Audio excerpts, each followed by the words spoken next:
Krásný den, Tygři, tentokrát přímo z Androva stadionu, konkrétně z jižní tribuny, kam jsme s mým parťákem Michalem Muzikantem vyrazili za vzácným hostem, trenérem hlavního týmu fotbalové Olomouce Tomášem Janotkou.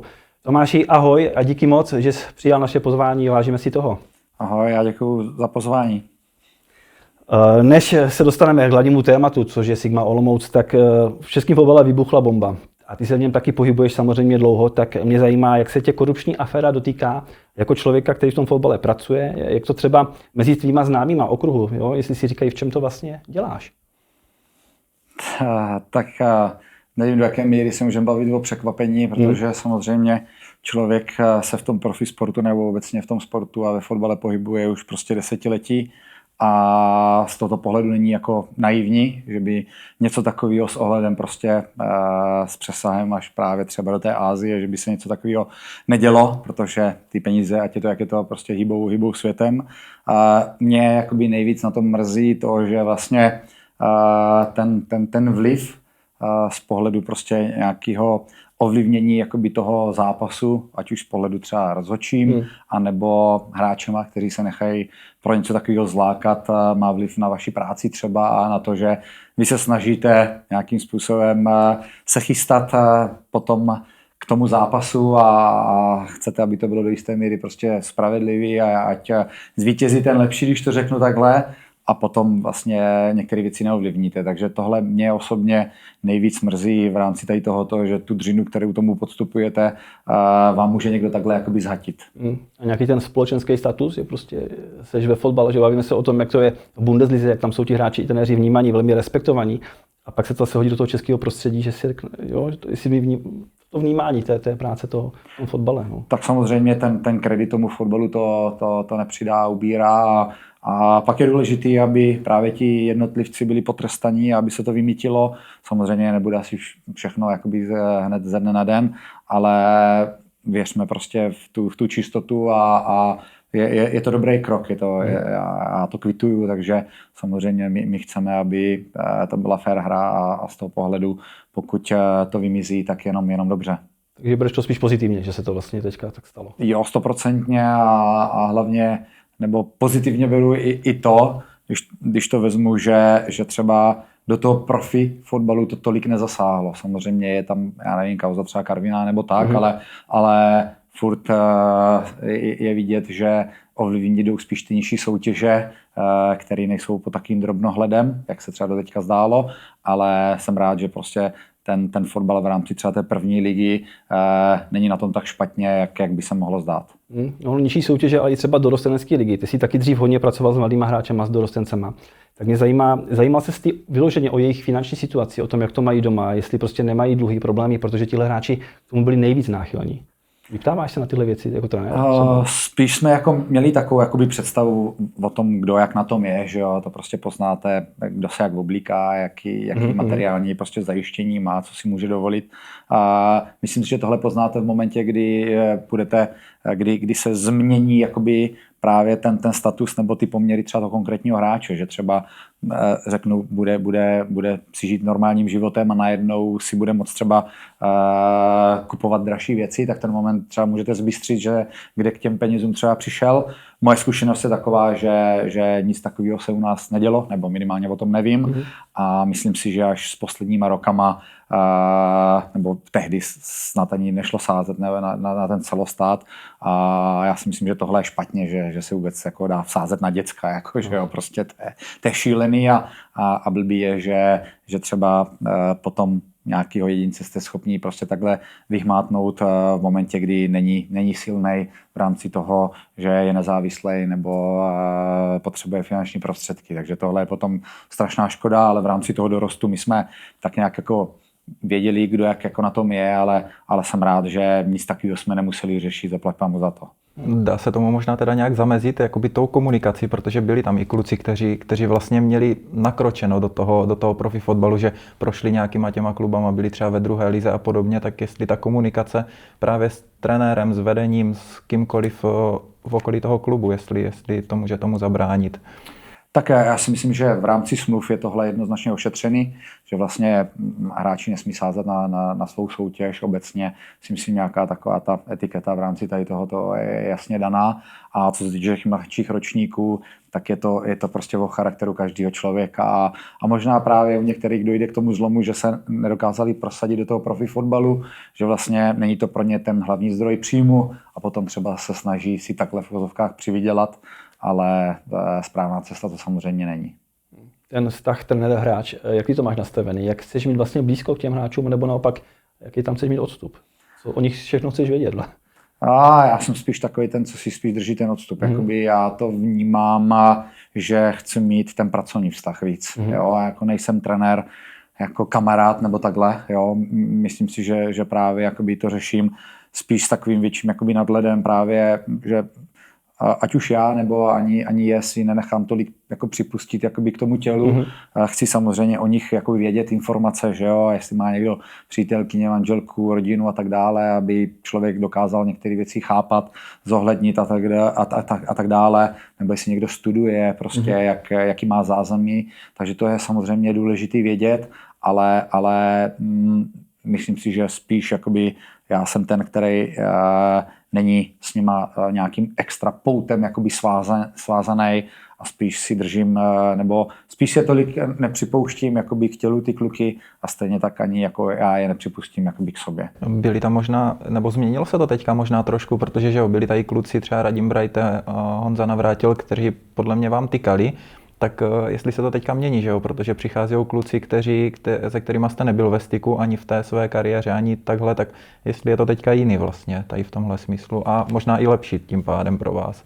Ne, tohle je vždycky o respektu, není to o tykání, o vykání a myslím si, že právě když jsme řešili vlastně před rokem a půl, když jsme vlastně s realizákem přišli do toho Ačka, tak jasně jsme si to nastavili. Bylo by ode mě strašně hloupý a egoisticky říct, hoši, tak mě najednou vykejte, protože jsem, já nevím, váš nadřízený nebo něco takového. Takže jasně jsme si to nastavili, kdo mě do té doby tykal, tak mě bude dál tykat a kdo vykal, tak vykat a je to fakt jako o tom vzájemný respektu a musím říct, že nikdo nepřesáhl vůbec jakoby nějakou tuhle mezi nebo hranu, ať je to Navrc, ať je to Brajťák, Pospadiš tady byl a tak dále.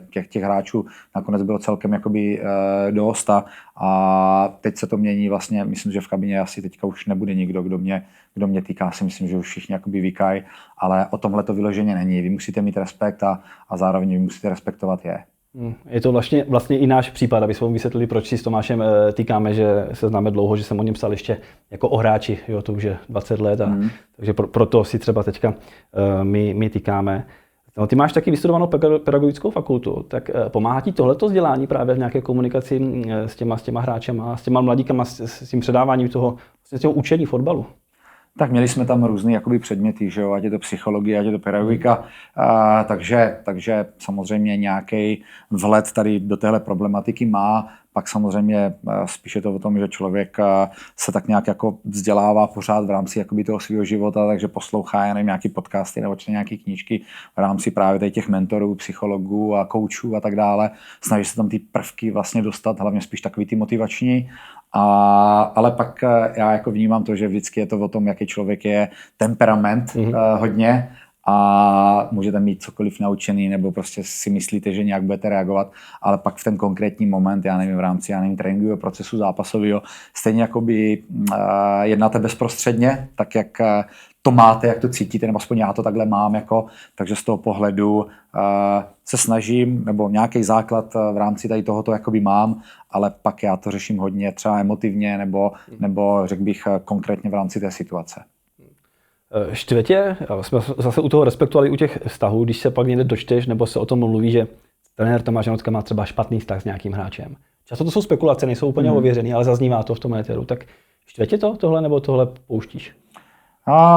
Mě štve vlastně jako, mě osobně jakoby vadí spekulace nebo lži nebo nepravdy. V momentě, kdy třeba tohle si přečtu, tak já si říkám vlastně jako s kým.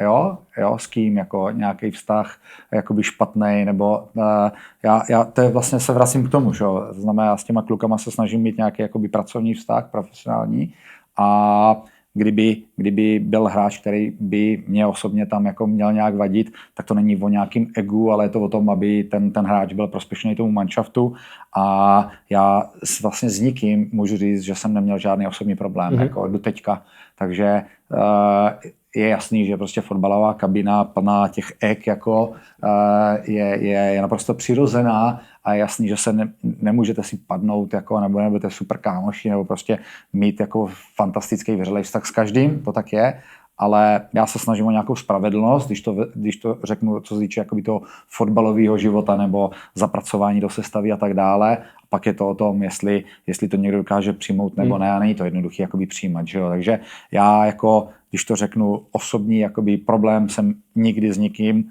v rámci třeba Ačka, Bčka jako vůbec jako neměl, takže v tenhle moment mě to jako nějakým způsobem můžu to brát jako nějakou křivdu, ale na druhou stranu, pokud někdo z hráčů vlastně to takhle cítí, tak vlastně se mu to těžko dá jakoby vyvracet. Ani tohle se k vám třeba nějak nedostalo, že by třeba nějaký hráč k vám měl, já řeknu, nějakou záž, nebo že by s váma neměl úplně jako optimální vztah, že by vás třeba neměl rád, nebo něco, jak to nazvat, no? Tak to vám asi nikdo neřekne, jakoby takhle, že jo, já nevím, já tě nemám rád, nebo takovýho, ale tak většinou vás nemají rádi ti, co nehrajou, že jo, to tak jako to je. Takže já vždycky jako to říkám, že vlastně bavíme se vždycky o tom, ten výstup je víkend, že jo, no prostě zápas, jako jo. To znamená, kdo vás v uvozovkách bude mít rád. No tak dobře, tak základní sestava, to je 11 frérů, zbytek samozřejmě se určitě, jako těm se to líbit nebude.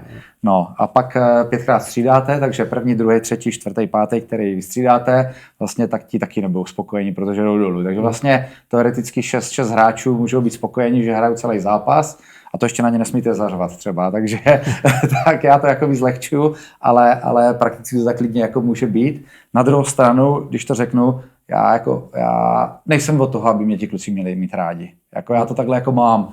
Jo, já prostě radši, nebo mám to nastavené, že jsem prostě na tu náročnost, na tu důslednost a jako můžu ty kluky hladit, můžu prostě s nimi být kámoš, ale myslím si, že dlouhodobě to je neudržitelný.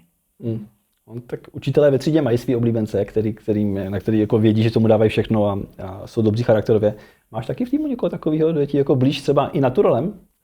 Jo, tak ono to tak jako bývá, a většinou právě ti, který vůbec nemusíte okřikovat a vidíte, že vlastně naprosto přirozeně v tom tréninkovém procesu nebo v zápase vlastně plní ty pokyny nebo právě mají to správné chování, ať už z hlediska té pracovitosti nebo návyku, který jako chcete mít, ty automatizmy, tak ty máte nejradši, že jo? A pak je to ještě, aby měli tu kvalitu, tu potřebnou kvalitu nebo tu přidanou hodnotu v rámci té své pozice. Takže tyhle máte jako nejradši, když to řeknu.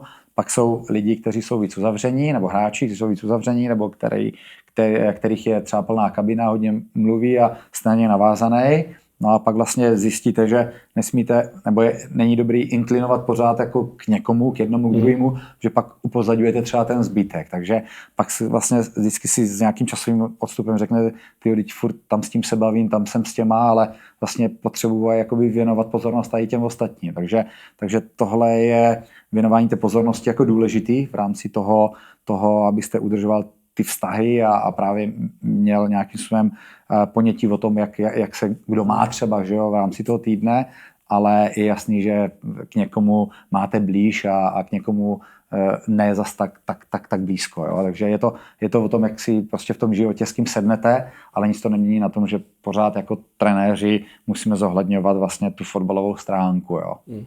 My když spolu občas vedeme nějaké debaty třeba mimo fotbal, tak často zaznívá to slovo respekt, že kolikrát se i na tom shodneme, že se nám úplně nelíbí, jak to je i v tom fotbalovém prostředí, respekt i třeba média, novináři, hráči, trenéři. Je tam něco vyloženě, co bys chtěl, aby zaznělo, že z tvýho pohledu ten respekt tam není dostačující, nebo vidíš to jinak?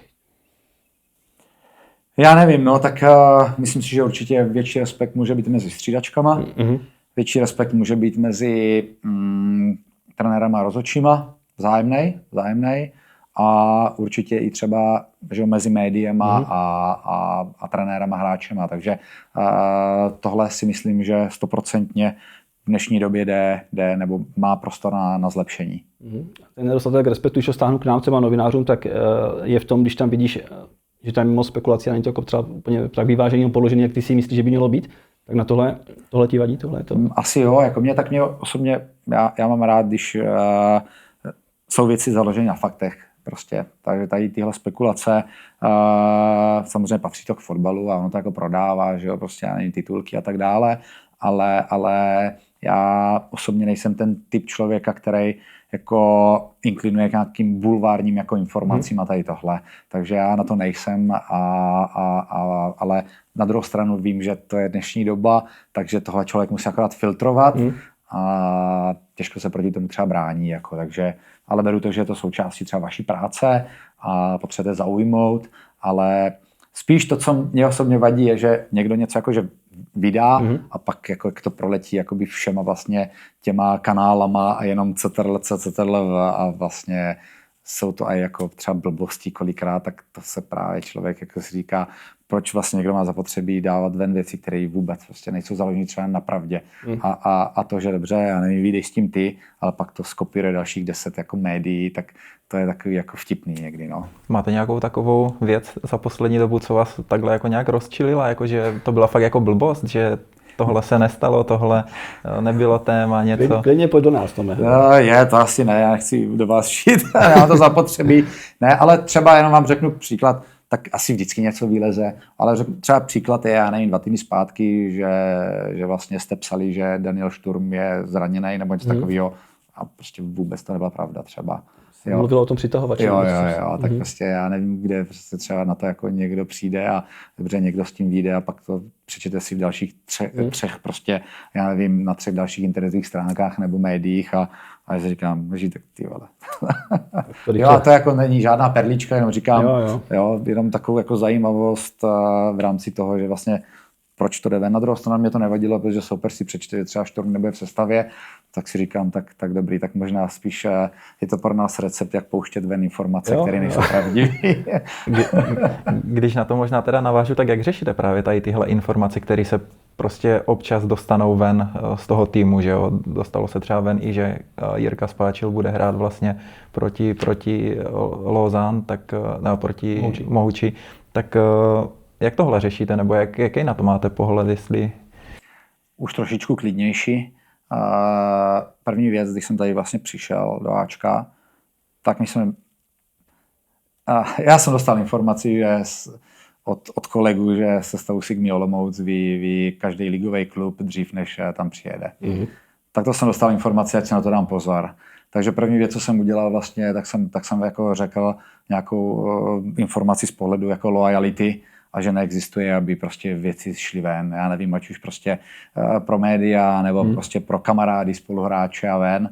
A v ten moment, že by byl obrovský jako problém. Samozřejmě dnešní doba je taková, kdy každý je na někoho navázaný a v momentě, kdy, já nevím, nemusíte být ani na novináře, ale v momentě, kdy ty hráče zastupují prostě konkrétní manažeři a ti se jich zeptají, prostě budeš hrát, nebudeš hrát a oni jim to řeknou, tak v ten moment to může lítat éterem. Jakože jo. Jsou věci, které neovlivníme, ale myslím si, že ta diskrétnost je důležitá, protože jde vám o společný jakoby nějaký cíl, zájem, to znamená, chystáte se na toho soupeře, abyste je přechytračil, abyste tam dal nějaký prvek, nebo třeba v rámci té sestavy, aby nevěděli, na koho se právě připravit, protože je rozdíl, já nevím, jestli bude hrát, já nevím, v útoku, já nevím, Kliment, Sejk nebo Jásir, a tohle jsou ty detaily, které vám můžou vlastně rozhodnout ten zápas, že jo. Takže samozřejmě ta diskrétnost, loajalita pro ten společný jakoby úspěch je strašně důležitá, ale vím, že tohle v dnešní době nejde ani pomalu jako udržet. Dneska se vám na trénink může podívat už v dnešní době pomalu každej, když se úplně jako nějak sem neizolujete, takže nejsem v tomhle jako naivní a už to beru s větším nadhledem. Spíš si člověk říká, jako, ale tyjo, jak to můžou vědět. No, ale že bych potom nějak jako úplně super pátral, už to prostě spíš, nechci říct, že neřeším, ale už jsem jako klidnější. Jsi tam zmínil ještě ten respekt mezi těma lavičkama, to je takový velký téma jako v rámci ligy, že to vlastně není moc dobrý. Ty jsi taky takový divočák, řekl bych, emotivní člověk, tak vidíš tam prostor pro zlepšení i u sebe a celkově je vůbec naděje, že v tomhle prostředí, v tomhle tlakovém prostředí, hodně na výsledky, řeknu i na finance, že se tohle může zlepšit? Že by to mělo být nějakou mez, nějakou hranici, co si ti trenéři, a nejen trenéři, jo, to jsou kolikrát kustodí a všechno možné, můžou dovolit ještě. Což ne. Musí se to nastavit. Jedna věc je nastavení a druhá věc je důslednost. To znamená, já nevím, já řeknu příklad, v rámci nastavení komunikace s rozhodčím se tady x měsíců zpátky, já nevím, půl roku, 3/4, vymyslelo, že bude s rozhodčím jak v rugby komunikovat jenom kapitán. A nevím o tom, že by se něco takového změnilo a už tak nefunguje. Jako jo. A druhá věc je, OK, tak to nastavme, ale platí to pro všechny. Ne, že najednou Spartani a Slávisti se tam seběhnou k tomu rozhodčímu, začnou mu tam nadávat a pro ostatní to nebude platit. To uvádím příklad, jakoby, že jo. Tak to takhle nastavme, ale dodržujeme to. To stejný pravidla pro střídačku. V té zóně může stát jenom jeden člověk. Jenom jeden může tam stát na nohách.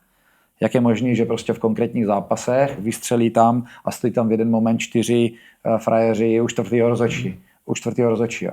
Tak dáváme žluté karty a já jsem přesvědčený o tom, že když se to ale jako bude dávat tak, jak má, prostě to znamená jak spravedlivě, tak v ten moment si to každý rozmyslí. Jak se začnou dávat žlutý, červené karty, tak jsem přesvědčen o tom, že každý trenér, třeba když budu mluvit jako o sobě, tak je jasný, že si to rozmyslí. Já to na sobě taky vím, když mám 3 žluté karty, tak 7 zápasů mě nevíte směrem jako k nějaké téhle nedisciplinovanosti. Dostanu 4., tak trošku už jako popustím za tu úzdu. Takže jako funguje to prostě, jo. Ale já jako taky vím, že musím s tím pracovat líp a vím, že se chci soustředit na tu hru, na to, co ovlivním a na ty hráče.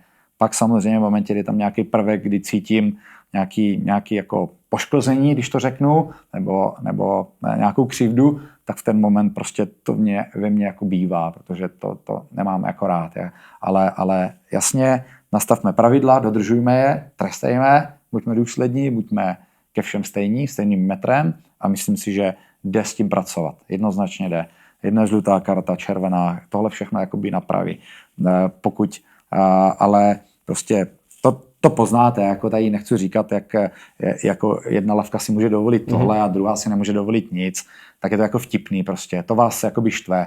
Jo? Takže tohle jsou momenty, kdy je fakt potřeba, aby ten metr byl jasně stejný. Já řeknu příklad, když jedna střídačka tam může řvát, nadávat, mluvit prostě a já dostanu 4. žlutou kartu za to, že jsem změnil střídání, tak to je pro mě úplně jako úlet. Jako, jo? Prostě já jsem vzal 4. žlutou za to, že jsme chtěli střídat, pak jsem zjistil, že tam nemám Jachima Šípa, říkám ne, necháme to až po střídačce, až po té standardní situace, protože Jachima tam máme leváka, kopneme ten přímý kop dovnitř a já jsem řekl, počkáme po standardce a rozhodčí mi za to dal 4. žlutou. Jako. A tohle je úplně jako, to mi přijde úplně ulítlý. Jako, jo? Prostě, takže tohle je, co určitě máme rezervy všichni, no, ale jde na to reagovat 100%. A když souhlasíš s tou kritikou, že ta kultura těch hlaviček by se měla zlepšit? No jednoznačně. Jako i třeba směrem k nám, jo, já se snažím třeba tu lavku naši jako korigovat. Musím říct, že tam nemáme žádný jako superblázny tady z tohoto pohledu, takže myslím si, že my určitě nejsme ti, kteří nějakým způsobem jsou na paškálu ostatních jakoby lidí. Jo, já vím, že mě třeba ti rozhodčí nemusí, že jsem třeba jakoby směrem k ním jako někdy důrazný nebo emotivní, ale určitě myslím si, že známe střídačky, který by se mohli jakoby v tomhle zlepšit, ale já nechci hodnotit jakoby ostatní. Není to možná až trošku ideální fotbal tím, jakože je to, co tady teďka popisujete, jak by se to mělo jako zlepšit a všechno, protože řekněme si, někteří ti trenéři nebo lidé, prostě, co jsou na těch lavičkách, tak už červený dostali, stejně to dělají dál, tak je to tou nedůsledností, že to je prostě jednou a pak zase dlouho jim to povolujou, nebo prostě jsou ti lidi nenapravitelní, jestli vůbec se to dá vymítit a zároveň ještě bych dodal, jestli by to zase nebrzdilo třeba tu hru, protože že jo, rozhodčí tam musí přiběhnout, rozdat ty karty, zase ta návaznost a všechno, že by to, už teď se bavíme o tom čistém čase, že není úplně ideální, že to tempo hry není takový, tak jestli by tohle tomu ještě daleko víc neublížilo, kdyby on tam měl, já řeknu, každých 10 minut prostě běžet a někomu dávat kartu.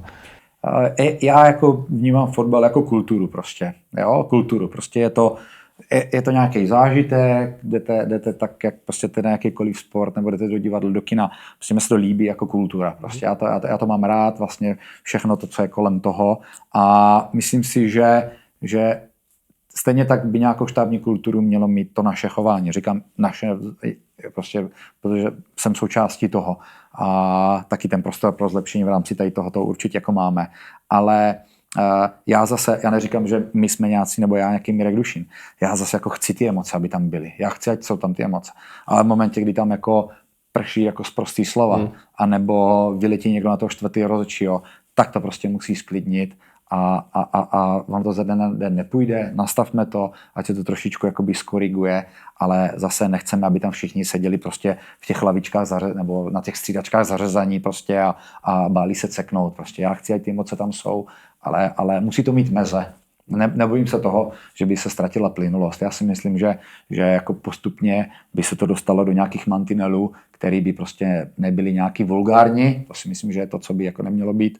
A v ten moment si myslím, že to nebude narušovat tu hru. Ještě možná k tomu poznatek, nejsou ti čtvrtí rozhodčí někdy možná až, použiju slovo slabí, nemyslím to úplně jako slabí, ale že jsou takový jako, že úplně do toho nějak nevstupují a tak jako nejsem mezi těma lavičkama, ale přijde mi často, že prostě nechcou do toho úplně vstoupit, že vždycky jenom tak ukážou rukou, že jako to úplně nějak neuklidňují, že prostě jsou takový klidní a že tomu možná jako nepřispějí, že by tam měli mít trošku větší respekt možná, nevím.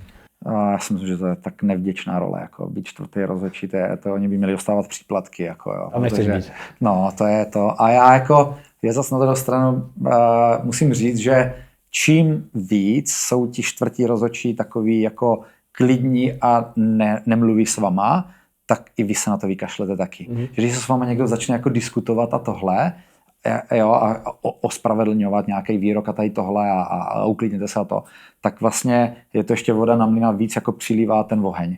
A v momentě, kdy jsou čtvrtí rozhodčí, kteří prostě jako si vás třeba poslechnou a pak se jako od vás jako odkloní jako tu pozornost od vás, tak i já jako si říkám, ty mě neposlouchá, tak to nemáte. A fakt jako je to lepší jako možná. Takže můj názor je, jako já nechtěl bych to dělat tady to, protože to je šílený, jako jo, ale vlastně skorigovat to a pak vlastně se na to vykašlet možná, jako jo, pokud by teda to nešlo za nějakou hranu. Takže je to nevděčný a on vlastně musí korigovat někdy třeba ty chyby toho hlavního, nebo možná někdy to ani třeba nejsou chyby, že jo, ale každý to vidí z toho svého úhlu pohledu a chce to nejlepší pro ten, že jo, ten chce faul, takže ten pocit té křivdy vlastně je jednou tam a on taky ten filtr a nemají to jako jednoduchý, takže z toho pohledu já jim tohle vůbec jako nezávidím a je to zase o tom respektu vzájemným, který bychom jako měli mít, ale zase, když chcete vyhrávat, tak hledáte ty prostředky, že jo? No já to občas slyším od hráčů, že si třeba stěžují mimo rozhovor, že někteří rozhodčí jsou fakt arrogantní, i třeba ti čtvrtí, jo? Tak vnímáš tam taky, jako že by i oni vlastně ne vždycky ten respekt ukazují, že tam taky by měl být prostor ke zlepšení i u těch sudích? Jo, 100%, tak jak u nás, tak i u těch rozhodčích, jako není to u čtvrtých, u pomezních, u hlavních. Takže jo, ale otázka je, co je arogance, že jo. Prostě každýho něco, že? To tak je, jako, že jo. Prostě já jsem třeba taky podle některých arrogantní, ale já se třeba nemyslím, že jsem arrogantní. Takže to je otázka, co to slovo znamená, ale jo, já to beru spíš tak, že vidím, že si někdo chce uměle jako dělat respekt a pak tam je právě tady tohle, jako. Ale souhlasím s tím, že jsou lidi, tak jak jsou lidi někteří arrogantní, tak jsou i rozhodčí. A můžou na vás tak působit a třeba tak nemusí být. Kolikrát jsi to přečetl, jestli jsi arrogantní. A musím teda říct, nesl bych tady jako hájit, ale že takhle na mě fakt nepůsobíš. Působíš na mě sebevědomě, ale to si asi myslím, že trenér asi má být sebevědomý, ne? Má si věřit to, co říká a nebude jako tam se za něco schovávat, ne? Tak pokud pracujete vlastně v profesionálním sportu, ať už jako hráč nebo jako trenér, tak si myslím, tam jako není prostor pro slabší kusy. Jako, já si myslím, že pokud by nebyl člověk prostě jako odolnej, tak ať už na tom hřišti není schopný prostě podat ten svůj jako optimální výkon a stejně tak jako trenér, tak se z toho sesypete, anebo prostě to nemůžete dát jako v dnešní době jako hejtu, kritiky, nemusí to být jako psaná jako rovina, může to být jako, že jo, tady prostě blbě vystřídáte nebo nehrajete dobře a už tady na vás každý řve, jako, že jo, takže musíte být odolný, musíte to fakt, jak jsem říkal, umět jako filtrovat tady tohle a myslím si, že ta odolnost je důležitá v rámci téhle profese a vlastně fakt ta psychická mentální odolnost je strašně důležitá, plus samozřejmě kompetence, to znamená mít ty kvality na to, abyste dokázal vlastně se prosadit. Když se vrátíme ještě třeba 2 roky zpátky, dokázal jste si představit, že de facto každý váš nějaký takový výrok se bude tak moc probírat, že to bude až tak omílaný a že prostě ti lidi na to budou tak reagovat, nebo vás to v tu chvíli vůbec nenapadlo ani třeba ještě v posledním roce, protože vlastně, že změnilo se to teďka až s tím úspěchem. Já tam, řeknu svůj pocit, já tam vidím jako pro mě obměnu takovou, nebo změnu. Já jsem, tak říkám, já jako se beru za autentického člověka a to, co mám na srdci, to mám na jazyku, no prostě říkám svoje názory. Že vlastně, když se mě na něco zeptáte, třeba na té tiskovce, tak řeknu podle mého názoru prostě, jo. Ale to neznamená, že tak jako, že to je správně třeba, jo. To znamená, já jako chci být přirozený, autentický a odpovídat, jo, transparentně odpovídat na otázku svůj názor. Prostě myslím, že v tom fotbale mám nějakou zkušenost hráčskou, trenérskou, jako za samozřejmě v rámci toho měřítka menší, ale myslím si, že dokážu už poznat některé věci, jako, jo, které se stanou na tom hřišti. A i v rámci nějakého citu a tak dále. A v ten moment říkám vlastní názor. A 2 roky zpátky to dorostu nebo v druhé lize to tolik nikdo neřeší, co řeknete, že jo. Ale já tam vidím tu změnu v tom, že když jsem ten první rok říkal svoje názory, tak to bylo super, jak vlastně se nebojím říct svůj názor. A teďka v momentě, kdy řeknu ten svůj názor, tak že jo, poslouchám, že jsem uplakánek nebo něco takového. Jo. A to je jako strašně vtipný. Jako, jo. Tak buď chcete ten názor můj vědět, nebo nechcete. A to neznamená, že se vám jako já budu chtít zalíbit. Že jo, prostě. To znamená, samozřejmě většinou to říkám jako rád, že většinou se řeknete něco proti Spartě nebo Slávii, že jo, nebo ten nějaký výrok konkrétní vlastně komentujete. A ta obec, vlastně ta fanouškovská je tak velká, že potom jako dostanete nakládačku, ale mě to nevadí. Já si zatím stojím, řeknu konkrétní příklad, za mě Slavia Praha měla mít 1 prohru a to na Sigmě Olomouc, kdy na Jachima Šípa byla penalta. Já jsem o tom přesvědčený, že je to penalta, jo, a všichni slávisti, ty zdravím, řeknou, že to penalta nebyla. Prostě nejde uhnout z takového souboje prostě, jo. A když jste se mě na to zeptali, tak jsem řekl, že je to penalta. Stojím si zatím pořád. Slávisti si myslí, že to penalta není, tak to je super téma. To tady vůbec nemám, ale můžeme se k tomu ještě jenom trošičku vrátit. Tak domluváš Jáchymu Šípovi třeba, se o tom taky rozbavíme, to jak padá, protože mně přijde, že i když tam ten kontakt je, tak on má takový divný pohyb, že to tak jako prohne a pak už to z tribuny vypadá, ale on to přihrál. A to je prostě vždycky pro to rozhodčího signál, že ne, jako. Tak bavilo se s ním o tom? Jako... Hodnotíme si tady tyhle konkrétní situace prostě na tom videu, že jo, 100%. A on má teda strašnou smůlu, že jako oni mu to nežerou, no, tady tohle. Ale já třeba si myslím, že teďka doma s Karvinou na něho penalta byla taky. Prostě jako ten Kamara srazil, kdy nehraje balón, on si to pokopne a prostě srazí ho. Pro mě je to penalta tady tohle. Jo, je to prostě faul, je to faul. Na půlce hřiště by to byl 100% faul. Má smůlu v těch nějakých, souhlasím s tím, že někdy ty doprovodné pohyby vypadají prostě tak jako ochotnicky, ale když vezmu ten konkrétní příklad s tou Sláví, kdy to je v plné rychlosti prostě a víte, že ať už Jáchym, anebo ten Markis se nemůžou vzájemně vyhnout a balón ten Markis nehraje a srazí ho, tak je to faul bez ohledu na to, jestli si povyskočí nebo ne, prostě ho srazí. A kdyby nadskočil a srazil ho, tak ho prostě srazí. Jo? A v té rychlosti neznám člověka, fotbalistu, který by tam nechal ty nohy, aby mu v plné rychlosti ten golman zlámal jako na stojnou nohu prostě jako kostí. Takže to je nějaký můj pocit, selský rozum nebo prostě vyhodnocení v té konkrétní situaci a prezentuju své názory. Takže je jasný, že jsme tady 3 a ty mi řekneš, ale pro mě to penalta není, ty řekneš, že jo, a já řeknu, že jo, nebo to bude 2-1.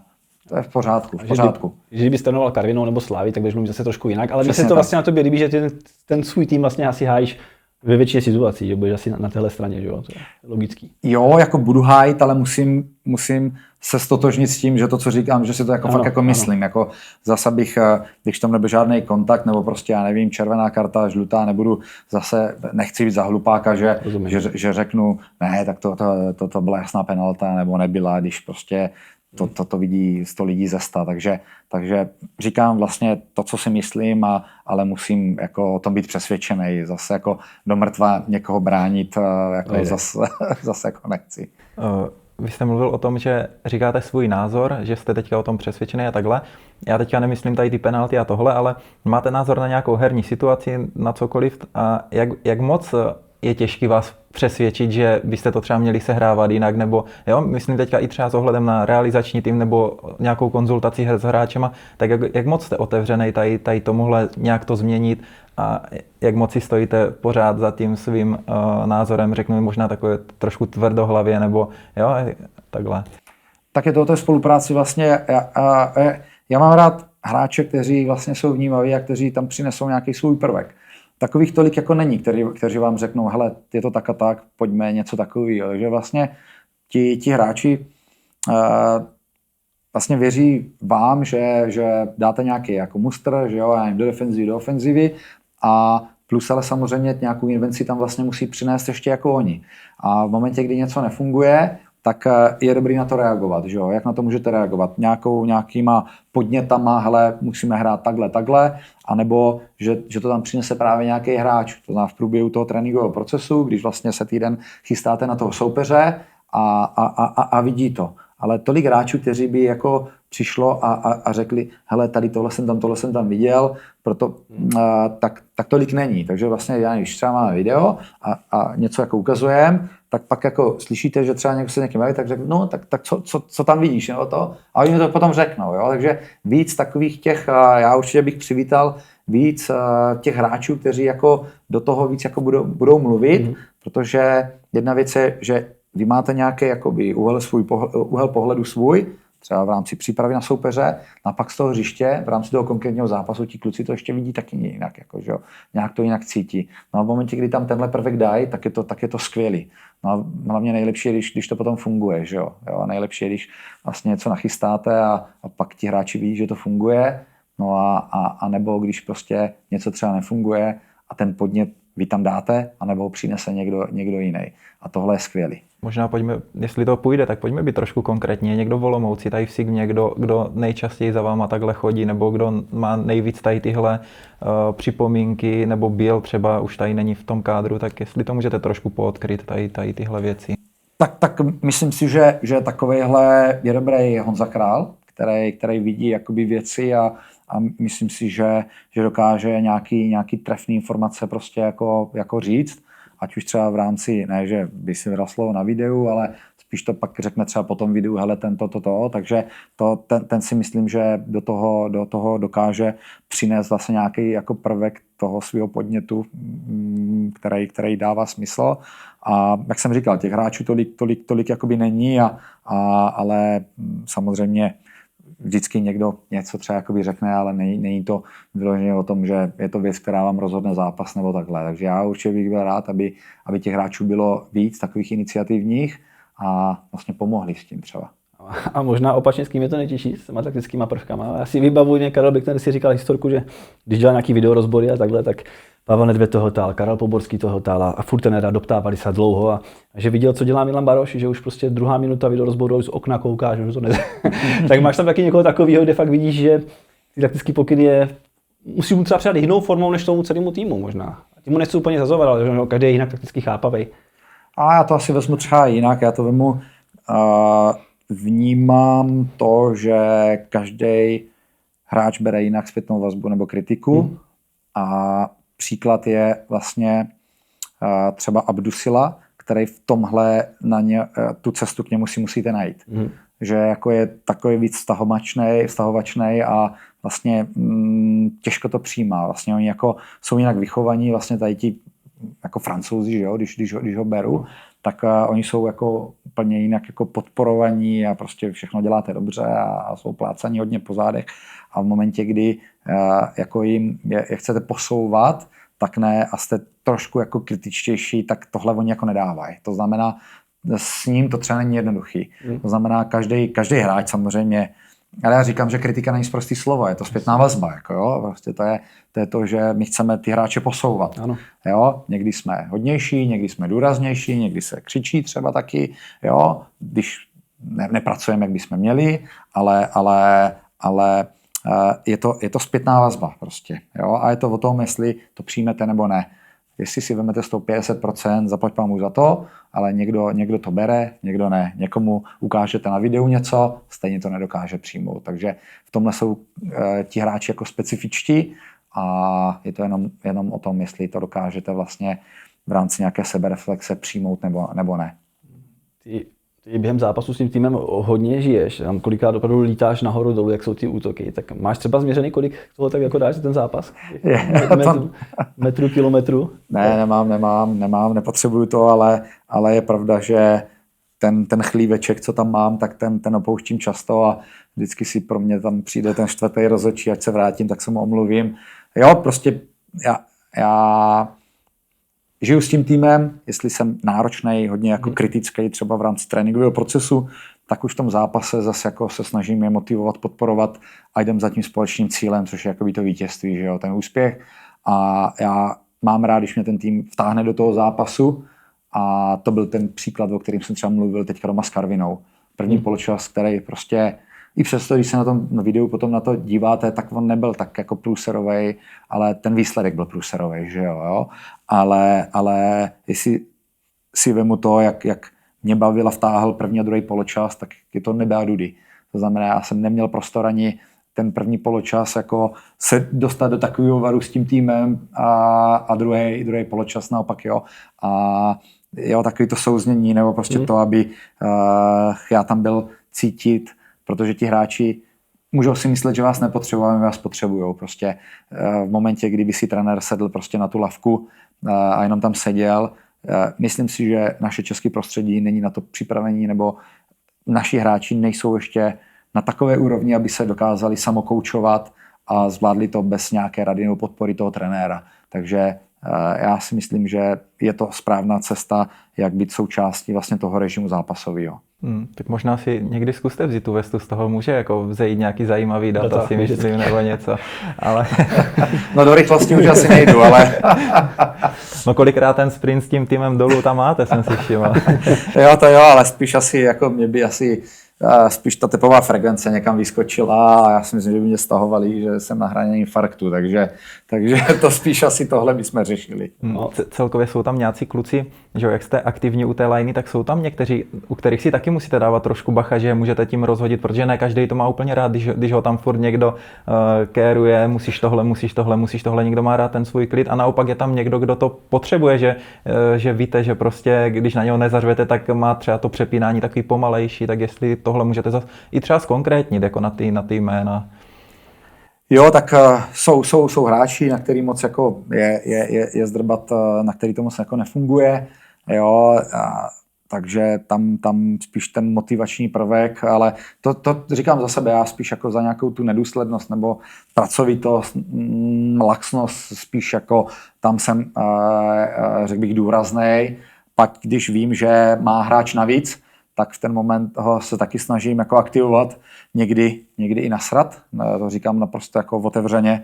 A třeba Filipa Slavíčka potřebuji nakopnout, jo, že prostě nesmí být měkký a hodnej, takže ono to pak funguje a jestli se nasere na mě a pak je tak zarputilej v tom zápase, tak mě to vůbec jakoby nevadí, takže na každýho někomu nechávám jako větší klid v tom, aby dokázal vlastně ukázat ten svůj potenciál, takže je to samozřejmě tohle fakt individuální.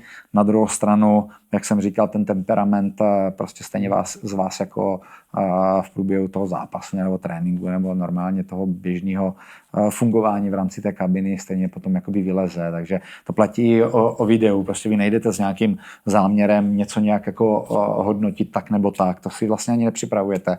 Ale pak to vidíte tu situaci znova nebo víte, že vás štve tahle situace nebo tohle chování.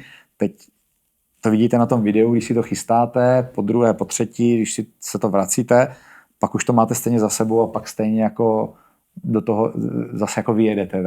Takže to si člověk ani nemůže nachystat, ale je pravda, že s každým se snažíte jako operovat trošku jako individuálně. Ještě možná na to navážu.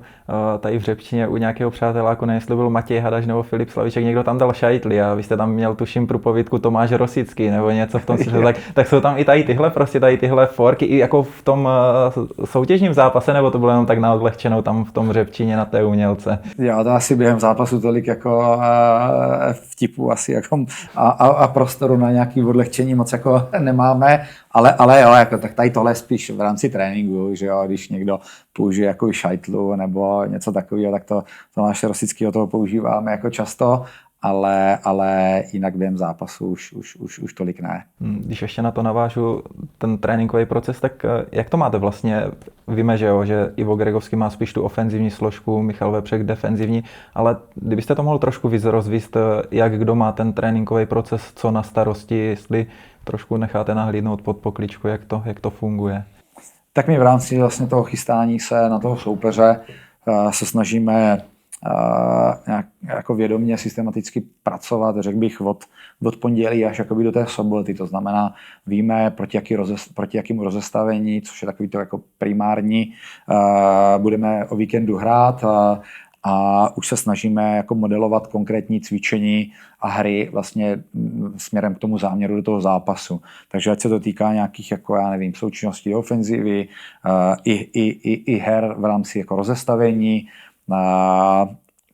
tak už ty prvky tam jako dostáváme někdy tak, že ti kluci to ani jakoby neví, nebo že do toho prostě jako pinkneme, hele, tohle se může dít prostě o víkendu, tak už s nějakým jako menším důrazem jako na tu pozornost, ale spíš jen takovým tím prvním jako momentem seznamovacím se snažíme nějakým způsobem jako dávkovat a potom ta hlavní náplň z hlediska jako nácviku přichází až v průběhu toho jako konce tohoto týdne. Takže to rozdělení takhle jakoby máme. Kluci mají rozdělený právě zaměření té pozornosti na ty konkrétní hráče, ať už v rámci té kabiny nebo toho tréninkového procesu a na defenzivní a ofenzivní hráče a vlastně s něma můžou potom řešit právě ty konkrétní třeba herní situace v rámci třeba toho tréninku.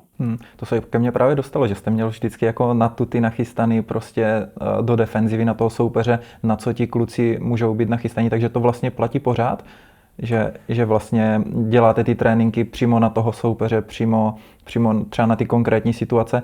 Třeba akorát ještě bych jako to doplnil, že mě by zajímalo třeba, jak si to představit, jestli třeba víte, že na vás bude hrát Lukáš Haraslín, tak tam prostě na toho pravýho beka tam dáte někoho, komu řeknete, hele, dávej si to víc do středu, jak to dělá Lukáš Haraslín, nebo jak to vlastně funguje a jak těžké je hledat ty cvičení, aby to prostě odpovídalo tomu. Musíte si je vymyslet, no. To znamená, jedna věc, že máte nějakou paletu prostě tréninkových cvičení a různých her a to, co je důležité, je, abyste tam dali ten záměr. To znamená, každé to cvičení musí mít nějaký záměr, tak, aby ti hráči si to dokázali uchopit. To znamená netrénovat jen tak něco pro nic za nic, ale když tam bude prostě nějaký herní cvičení nebo nějaká průpravná hra, aby vlastně věděli, o co jde. To znamená, hele, chceme tam do ofenzivy dostat tenhle prvek. Nebo do defenzivy, hele, tohle nás může čekat, takže na tohle si musíme dát pozor. A vy to tam jako ušijete na míru. Co se týče třeba té organizací do defenzivy, tak já se snažím vlastně tím, že se nám zkvalitňuje ten tým, víc jako dostávat do té ofenzivy. To znamená, já mám jako obrovskou jako představivost, řekl bych v rámci ofenzivních standardek, v rámci způsobu hry a třeba té taktiky. To znamená, jsem přesvědčený o tom, že dokážeme takticky prostě připravit ten tým směrem do defenzivy proti tomu konkrétnímu rozestavení, aby jsme eliminovali sílu toho rozestavení nebo ty konkrétní vlastně hráče na těch pozicích. Třeba Haraslín v šířce, někdo v meziprostoru a tak dále prostě. Takže tohle si myslím, že zvládáme velice dobře. Odpověď na to je, že prostě patříme mezi nejlepší defenzivy v rámci prostě té soutěže nebo jako dlouhodobě. Já osobně se snažím teďka víc ještě upínat tu pozornost na tu ofenzivu a právě třeba předávat v rámci těch jako věmu na sanku právě to, ať řeší ty detaily a koučuje víc teda v rámci toho tréninku právě tu defenzivu jako takovou. A jsem strašně rád, že máme, nebo prostě obecně klub nám umožnil rozšířit ten realizák. To znamená, v ten moment je to dělba práce. Máme vlastně dneska v rámci té analytiky a přípravy na soupeře vlastně tři kluky, což je vlastně Tomáš Černý, je to Štěpa Heinz a je to ještě Mira, ježiš, mě vypadlo příjmení, Mira mě odpustí, Tomáštík, tak. A vlastně tihle kluci připravujou vlastně společně i s námi jakoby trenérama ty konkrétní věci. To znamená, víme, jaký soupeři hrajou, my se pokusíme na to vlastně dostat ten mustr a plus třeba to, co dělá právě ten Mira, je, že chystá individuální videa pro ty hráče. To znamená, hele, proti tobě bude hrát tenhle hráč, tak mu nachystá to video, na tebe bude hrát Hrastlín, dívej se a konkrétní situace, chování vlastně v rámci těch situací na tom hřišti. Hele, obránce, dívej se, v tomhle je silnej, v tomhle je slabý, hele, je třeba pomalej, nedostupuje a dá to vlastně tyhle podněty, tyhle vlastně vystříhaný videa vlastně útočníkům, aby věděli, jak se na to chovat. Takže máme jedna věc jsou nějaké jakoby týmové vlastně přípravy a druhá věc jsou tady ty individualizace v rámci těch videí, které těm klukům pomáhají pro to, aby se mohli prosadit nebo naopak vlastně ubránit třeba ty konkrétní protihráče. No ale pak je to o té realizaci na tom hřišti, že jo. Je to balíček informací, no, tak si říkal, že když teda analyzujete soupeře, první věc, že zajímá rozestavení. Co ještě bys tam vypíchl, že jako když se díval teďka na ty soupeře v rámci Evropy, nový, neměl se nakoukaný, tak čeho prvního ty si všímáš na tom stadionu, když nastupují třeba na hřiště, nebo co tě fakt jako vyloženě taková první poznámka do toho tvýho bloku? Jo, tak vlastně to rozestavení, který třeba pořád je jenom nějaký výchozí postavení. Pak tam k tomu dochází jako samozřejmě k plnověcem, ať už nějakým rotacím nebo prostě nějakým vyosením a tak dále. Řešíte samozřejmě nejlepší hráče, že jo? To znamená ty klíčoví hráče, který chcete eliminovat a řešíte vlastně způsob hry. To znamená, řešíte, jestli napadají, jestli jsou v bloku, jestli zakládají hru po zemi, nebo jaký prvky tam v rámci tady toho používají. A plus k tomu máte samozřejmě datovou analýzu, což v dnešní době funguje v rámci třeba dat. To znamená, já nevím, jak je někdo dokáže pracovat v intenzitě, v jakých rychlosti, jak to dokáže opakovat, anebo právě třeba jaký má držení míče, jakou pressingovou aktivitu vytváří, kudy vede útoky a tak dále. To znamená, těch zdrojů je dneska strašně moc. Je potřeba vlastně to nějakým způsobem dát dohromady a když si to vlastně dáte dohromady, tak zjistíte, že ty prvky se potkávají. To znamená nějaká ta statistika plus to, co vlastně jakoby vidíte.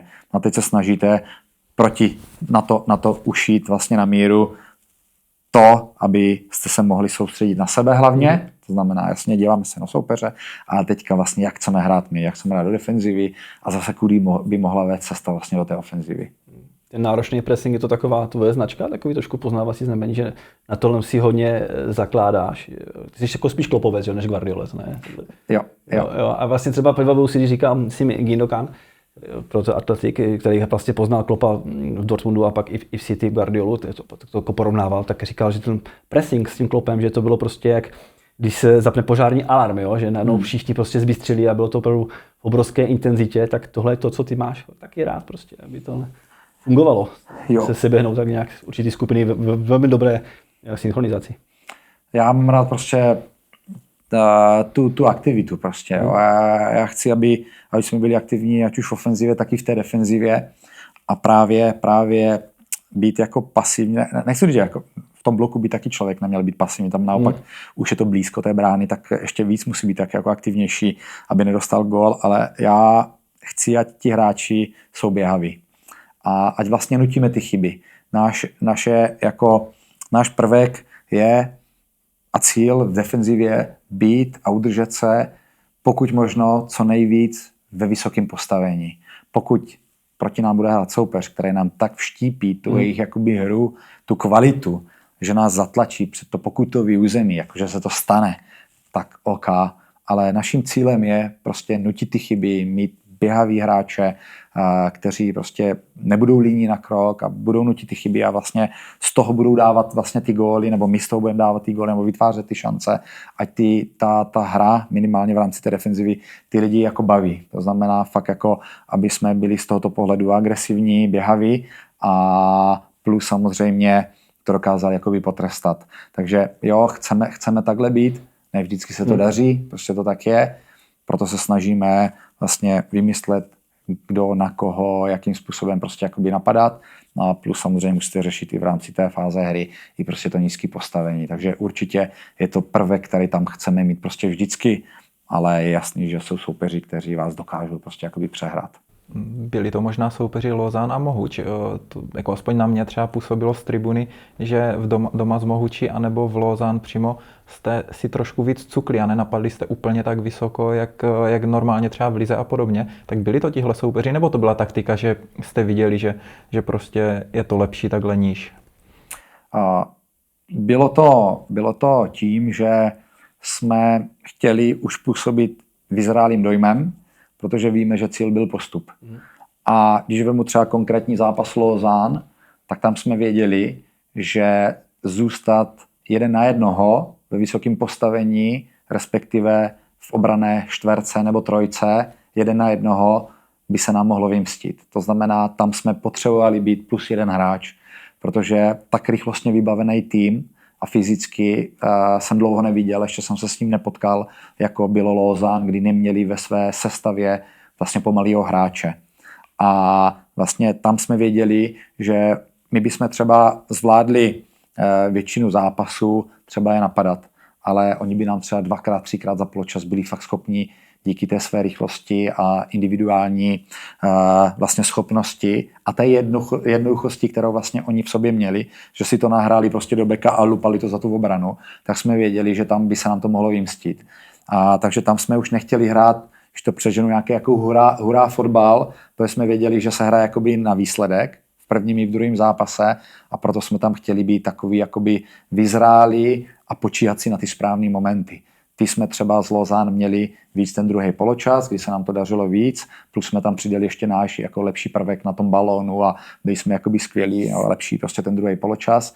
A stejně tak z Mohuči, kde ti hráči jsou tak kvalitní, že oni pod tím tlakem nepanikaří a oni vás dokážou překonat, tak je to o tom, co vám ten soupeř potom taky dovolí. Takže jedna věc je záměr, druhá věc je, co vám ten soupeř dovolí.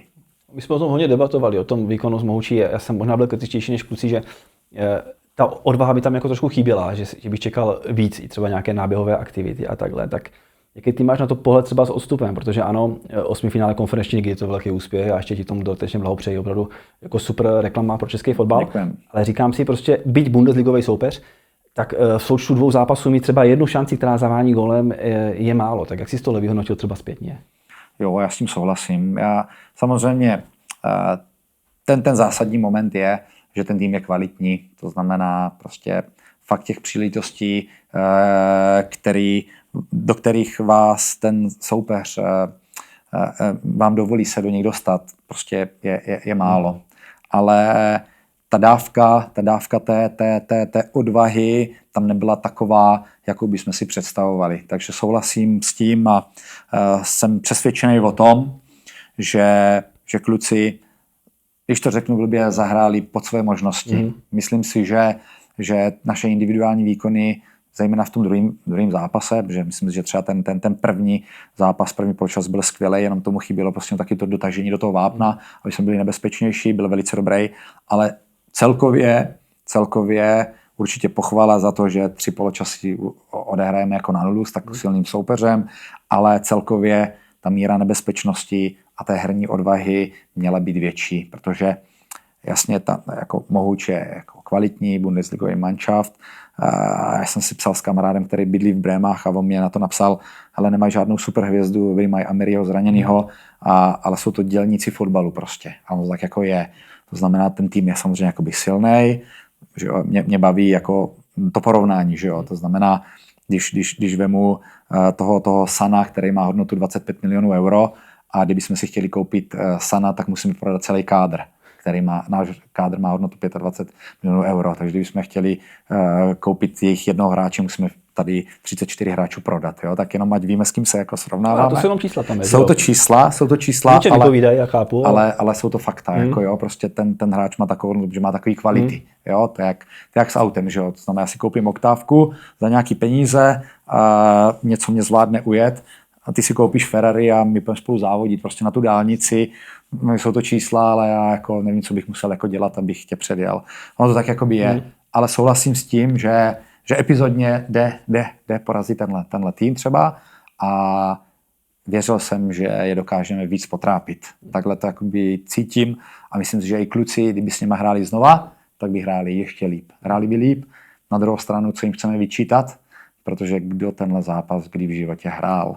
Když se podívám na Codyho, na Hadyho, na Matuše Malýho, na Slámiče, jo, na Spáču. Já takhle můžu projet celou sestavu, kromě Klimiče. Nikdo to nehrál. Kdo z těch kluků hrál před 31 000 lidma takhle daleko v takové fázi vlastně vyřazovacích bojů konferenční ligy. Takže já z toho pohledu vlastně tomu rozumím, dokážu to vlastně omluvit a pochopit, ale vlastně to, co je ta mentální odolnost, je, že vlastně mentální odolnost je, že dokážete pod tlakem zahrát v rámci vlastně nějakého svého potenciálu nebo v rámci svých kvalit. A to si myslím, že v tom jsme měli jako rezervu. Nevím, jestli máš ještě něco k té Mohuči? Ne, možná obecně k těm evropským zkušenostem, že to se prostě hodí a myslím, že se to projeví už teďka jako v lize, to, že jste tyhle těžké zápasy v Evropě, že z toho můžete nějak čerpat a asi i ty si tam trenérsky rostl, že? Protože si poznával jiný herní styly a jiný soupeře. No je to k nezaplacení, protože právě tu zkušenost, o které jsem teďka mluvil, tu na zemi nenajdete, to si vlastně jako nekoupíte a musíte si to prožít. Tohle si ti hráči i my jako realizák, který je pořád jako mladý v rámci prostě ligy, si to musíme taky zažít. Ta míra vlastně toho tlaku, nedělat vlastně špatný rozhodnutí v momentě, kdy jde o výsledek, kdy vlastně špatným rozhodnutím vlastně je všechno pryč, ať už v rámci třeba té skupinové fáze nebo té vyřazovací z Mohuči, takže řešíte to, aby jste dobře připravil ten tým takticky, abyste dal dobrou sestavu a pro ty hráče to platí taky. To znamená, že si to musí prožít, aby vlastně byli příště lepší a věřím, že tohle musí každýho hráče jako posunout. Přesně tady tuhle zkušenost, to, co si zažili na tom hřišti a ideální bude, pokud to dokážeme přenést vlastně třeba ještě teďka do toho konce té jarní fáze té sezóny, anebo prostě do příští sezóny. To možná, že jo, teďka vám skončila ta Evropa, tak možná na to navážu tím, že bude teďka hodně náročný pracovat s tím širokým kádrem. Navíc se vám asi postupně ozdravují hráči jako David Káč a podobně. Tak jak s něma pracovat teďka momentálně, aby někdo nezačal být kyselej, aby to prostě fungovalo tak jako doteď, protože asi se dá předpokládat, že teďka nebudete dělat 6 změn prostě co zápas. No, musím zaklepat teďka, že vlastně z toho kádru mám teďka aktuálně kádr 28+4 a z toho kádru máme vlastně jenom 3 zraněný, což je jakoby skvělý číslo.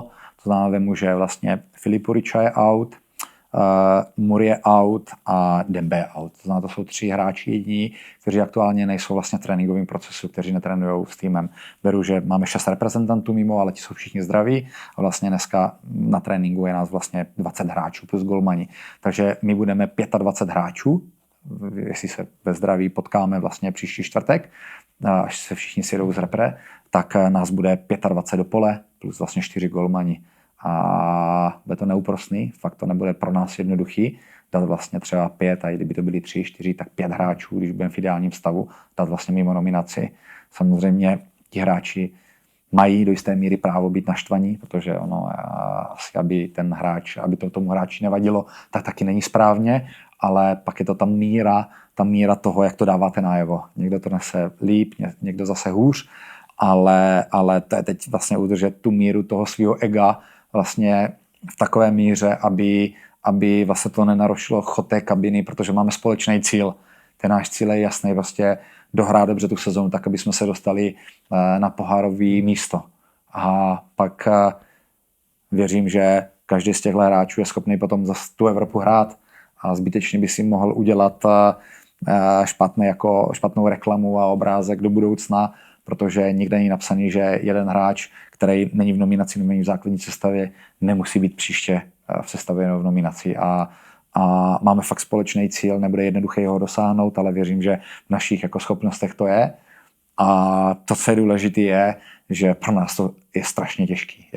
Jestli si někdo myslí, že my se díváme na tu tabulu a řekneme ten a je nám to jedno, tak takhle to nefunguje. Furt máme nějakou svou zkušenost hráčskou prostě a chceme být jako empatičtí a víme, jak je to nepříjemný pro ty hráče vlastně tohle slyšet a říkat někomu, že není v nominaci a vysvětlovat mu není vůbec jednoduchý ani pro nás a jako s těžkým srdcem, ať už vlastně říct někomu, že už vlastně nebude mít, já nevím, v tom kádru takový místo, jaký si třeba on představuje, nebo že nebude v tom konkrétní zápase zapojený, ať už do základu nebo do nominace, není vůbec pro nás jako jednoduchý, takže my se na to díváme zprava zleva v rámci různých scénářů a toho, kdo může být prospěšný jako v tenhle konkrétní zápas a tady ty nepopulární kroky k tomu prostě patří. Musíte tu zodpovědnost jakoby vzít, je to nějaká týmová práce a pak vlastně já, který to zastřešuje vlastně tou největší zodpovědností, ale je to pro nás jako nepříjemný, není to pro nás vůbec jednoduchý, takže fakt jako s těžkým srdcem tohle prostě jako člověk dělá, ale musí to dělat. No, tak ty se toho nebojíš, jo? Když jsi začal vlastně v lize, jako začátek trenér, prostě mladý, tak první kroky, že si to fakt řízl, že jo? Beneš, Pospíšil, Macík, zkušení hráči, co muselo být taky strašně těžký. Teďka v zimě navrátil Brighte, takže ono se ukazuje, že prostě jako ten musíš asi riskovat a jít s tou hlavou na ten špalek, že jo, v těchto momentech. Je to tak, jako já si myslím, že kdo jako neriskuje, tak vlastně jako nemá šanci něco získat, jako dlouhodobě. Ale já tohle bych asi jako nenazval jako riskem, jo, prostě to není jako, že jsme, já nevím, riskovali, že prostě někoho chceme prostě dát jako pryč, takhle my jsme to jako nebrali, my jsme to brali tak, aby ten tým byl úspěšný. Takže měli jsme k tomu nějaké argumenty, proč vlastně tohle chceme udělat a cítili jsme, že ostatní hráči mají tomu, ať už aktuálně nebo do budoucna víc co dát, anebo že vlastně třeba tihle konkrétní hráči už by neměli třeba takovou pozici nebo by neměli takové vytížení, jaký by si asi představovali. Takže v ten moment my jsme jim to jako vlastně i sdělili, aby měli možnost vlastně na to jako reagovat, protože ne pro žádného hráče není jednoduchý tohle vůbec jako slyšet, vůbec není jednoduchý to vstřebat a jsem přesvědčen o tom, že někteří z nich to ani jako doteďka nepřijmuli. Prostě tak to jako bohužel jakoby je, ale tohle jakoby fotbalový život, i přestože není, i pro nás nebylo příjemný vlastně těmhle jako legendám něco takového jakoby sdělit. Ale kdyby jsme to necítili, nebyli o tom přesvědčení, tak bychom to neudělali. Jo? Jako bereme to jako věřili jsme, že je to správný krok a proto jsme to udělali. Že odešli v nich 2 lídři, ono to bylo hodně probíraný téma, jestli vám nebudou chybět a podobně, tak jestli tohle nebylo jedním z těch témat, na kterým jste hodně přemýšleli a jak se to možná vykrystalizovalo postupně, jakoby kdo po nich převzal tady tuhle roli, asi předpokládáme, že Honza Kliment, ale jeden asi nestačí, ještě kor, když nenastupoval do všech zápasů, tak aby to na tom hřišti bylo znát. Chybí nám, jako určitě absence lídrů je obecně jako v tom českém fotbalovém prostředí jednoznačně jako vidět. Nás, co se týče nás, tak taky. To znamená jasně Klimič jako kapitán, máme tam dále jako zástupce kapitánů, ale není to o té pásce, není to o tom, že musíte mít pásku, abyste byl nějakým hnacím motorem nebo dokázal pozbudit ten tým, vyburcovat. Takže určitě potřebovali bychom víc takových těch přirozených lídrů, nejenom tím, že má někdo pásku na ruce, čím víc jich bude, tím líp, protože v ten moment se to na ně bude nabalovat, jak sněhová koule. Já jsem přesvědčen o tom, že Sejky může být ten, který dokáže vlastně ten tým nakopnout ve správný moment, ať už když se bude dařit nebo se nebude dařit. Klimič, který to jsou zkušenosti a tím, že je respektovaný, to přirozeně je taky a potřebujeme víc těchto hráčů. Jo? Takže měl by to být Krális, který v konkrétních zápasech taky dokáže prostě říct si k tomu něco. Měl by to být i Slámič jako kapitán nebo zástupce kapitána. Takže tihle hráči by to měli být. A kdokoliv, cokoliv jakoby vidí a cítí, je strašně důležitý si říct, ať už dobrý nebo špatný, ta kabina, já to vždycky říkám, si má žít trošičku tím svým životem a má se formovat sama. A je to živý organismus, se kterým my musíme pracovat, není to jednoduché s tím pracovat, ale stejně tak to musí dělat tihle hráči. A kdo to musí dělat? To musí dělat jako Češi, protože vlastně pro ty cizince není jednoduchý, aby v cizí řeči, nedej bože v češtině, měli prostě něco říct. Jako, jo. Takže v ten moment oni musí, ti naši kmenoví vlastně hráči vlastně toho českého prostředí musí aktivovat i ten zbytek. Já bych se ještě opět vrátil možná k tomu ofenzivnímu stylu hry, nebo jako do ofenzivy, nebo jestli máš ještě něco tady k tomuhle? No mě vyloženě zajímá, asi už taky na to navážu, na tu hru Sigmy, ano, protože hra Sigmy s Brightem a s Barátem, jak moc je to pro tebe jiný vesmír jako pro trenéra? V možnostech, řekněme. Jo, tak řekl bych, že je to vlastně taková ta vyváženost toho Petiho Baráta směrem dopředu a dozadu. A Braťák měl přednosti v rámci prostě toho akčního rádia, v rámci toho, že dokázal být vlastně soubojový, dokázal dát takový ten ráz správný jako tomu týmu v rámci třeba té defenzivy hodně, ale samozřejmě není to jako typický hráč z pozice třeba té šestky středáka, přes kterého bychom mohli prostě tolik rozvíjet ty útoky a v momentě, kdy jsme vlastně cílili na tuhle pozici, tak jsme chtěli, aby vlastně ten balans, ta vyváženost směrem defenziva a ofenziva na téhle pozice byl jako výraznější. Petty si myslím, že si skvěle sedl vlastně s Míšou Beranem a je to jako skvělá dvojice.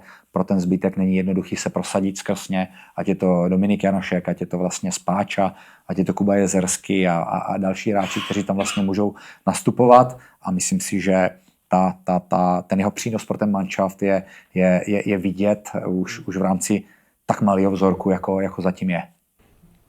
Bych na to teda navázal, že jo, vy jste si to dával i jako jeden z úkolů během zimní pauzy trošku zatraktivnit tu hru a podobně, tak je tohle jeden z těch klíčů, že budete třeba víc dbát na tu rozehrávku od golmana právě přes ty šestky a podobně, nebo jak vlastně se chce Sigma směrem dopředu prezentovat pod vaším vedením, jestli to můžete trošku poodkryt? Tak obecně aktivitou a atraktivitou. Tak atraktivita je samozřejmě ty šance. Tam si myslím, že ještě máme rezervy v tom, že potřebujeme větší tah na bránu, ať už víc spad balónu do vápna, nebo se tam dostávat ve větším počtu jakoby hráčů. Myslím si, že v rámci tady tohoto máme výkyvy v rámci poločasu. Takhle bych to asi jakoby řekl.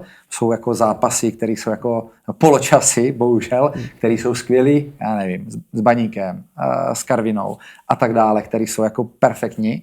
A pak, kdy to nemá takový ten šmrnc, řekl bych, jo, kdy jsme i s tou Karvinou jsme byli dobře na tom balónu, i s tím Baníkem, jo, ten jeden první a druhý poločas.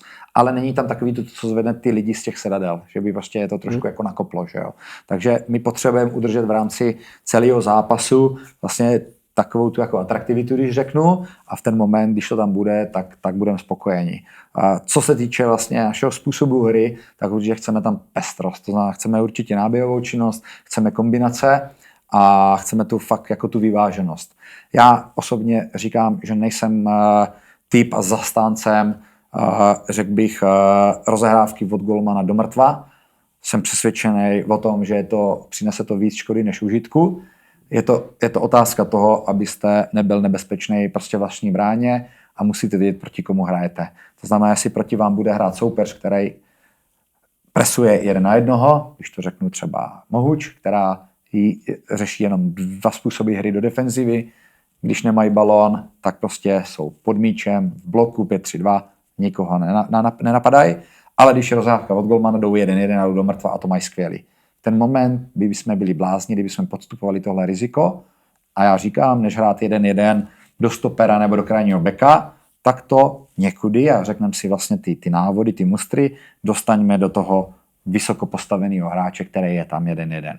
Pokud někdo napadá vlastně v počíslení, to znamená, jsme tam +1 hráč, nebo s golmanem někdy +2, tak v ten moment je to o tom, že bychom měli být schopni z toho vyjet. To znamená, tohle jako rozlišujeme, ale pro mě to zásadní je to, co se děje jako nad vápnem. To znamená, já ještě vnímám to, a do jaké míry jsou ti hráči schopni a jak se cítí v tom a jsou sebevědomí na to, aby dokázali tohle hrát. Aby se zbytečně vlastně v tomhle necyklili a nemysleli si, že prostě si tady budeme hrát po zemi nějaký báčko od golmana, no ale my z toho sice 2krát vyjedeme, ale 3krát vlastně má soupeř zakončení a vlastně máš z toho 1 gól a 2 rohy třeba. Takže pro mě, fakt říkám jako za sebe, pro mě není priorita rozehrávka od golmana, je to samostatná jako disciplína, které já jako nepřikládám takovou pozornost, ale to, co se děje v rámci ofenzivy, prostě řekl bych, od stoperů prostě nad vápnem dál, je pro nás jakoby zajímavý a tam se snažíme najít ten recept třeba na tu obranu. A teď důležité je, aby tam nebyla vlastně, aby to nebylo nějaký jakoby stereotypní, aby to nebylo jenom nějaká jako kombinace, která nevede do šancí, anebo aby to nebylo jenom nějaká jednoduchost, která půjde nahoru. Jenom jednoduchost nahoru. A potřebujete mít na to ty hráče, k tomu potřebujete mít tu herní odvahu, potřebujete k tomu mít tu nabídku a samozřejmě nějaký herní plán. Takže to po Janu Koutnýmu asi nechceš, aby to vyloženě takhle hrál, ale je to bez jeho možnostech? Nemá tam on nějaké právě ty limity, že s ním to hrát by bylo možná i těžký a nebezpečný vlastně pro ten vlastní tým? Je to v jeho možnostech, určitě. Má tam prostor na zlepšení. Není to jenom o tom Coudym, je to o celé té obranné čtverce třeba, ve které to jako zakládáme. Je to o té herní odvaze, ale hlavně je to o vyhodnocení. Je to o tom, aby ten hráč si načetl. Vždycky klukům říkám, že je to jak šachy. To znamená, vy musíte vidět 2-3 kroky dopředu. To znamená, Coudymu to často vyčítám vlastně, když rozehráváme od golmana, že jo, protože on je ten, který, když to není stoper, první spouští ten balón. Když nahráváš tady tomu levému stoperovi, víš to, co se může dít tím druhým anebo třetím krokem? To není jenom o tom, že Honza Král je volnej, chce balón a ty mu to nahraješ, ale Honza Král pak zadře slámu nebo prostě nemá s kým hrát, když 3 útočníky máš vpravo.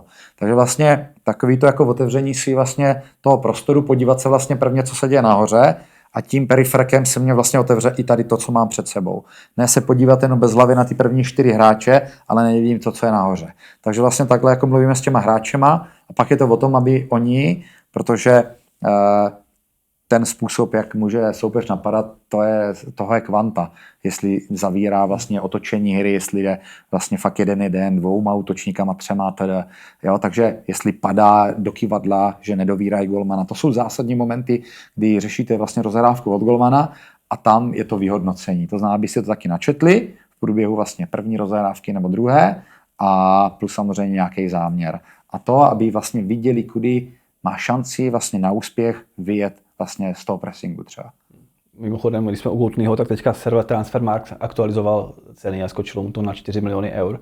Tak těší tě to, že se ti hráči tak jako zhodnocují, že rostou? Nebo ta cena, kterou vy si představujete za Jana Koutnýho, ještě úplně někde jinde, že to je takový začátek? Jo, tak my jsme troškaři, určitě budeme chtít, aby to bylo někde jinde. Strašně mě to těší, strašně mě to těší, protože Koudy je vlastně tady náš výkvět vlastně té líhně.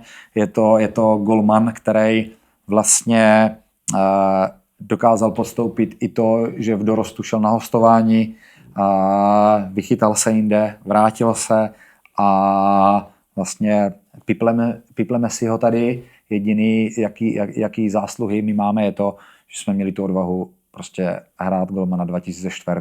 Ta hodnota je tak vysoká, protože druhou sezónu chytá vlastně první ligu a protože je mladý a je reprezentant a je dobrý samozřejmě. Jo, to znamená, to je to zásadní, že musíte mít kvalitu a to, co on má, že má ten potenciál ještě. Má perfektní jakoby parametry a schopnosti, takže jako já jsem rád, že po takové, řekl bych, té adaptační první sezóně, kdy samozřejmě se mu nevyhly nějaké jakoby chyby, tak dokáže teďka jako podávat stabilní výkony a to je to, co ukazuje tu cenu. To znamená ten věk, že 2004 je mladý, je reprezentant, má stabilitu výkonnosti a má samozřejmě ty zápasy v profesionální soutěži plus jako v reprezentaci. Takže jsem rád, že tahle cesta nese to ovoce a budeme jenom rádi, když tady na něho navážou další hráči, ale to, co je důležité zmínit, my jsme měli tu odvahu mu tu důvěru dát, ale on ji zúročil, to znamená, je to na základě jeho výkonnosti. Já bych to možná ještě vrátil zpátky do té ofenzivy, protože je to fakt velký téma tady i mezi lidma třeba.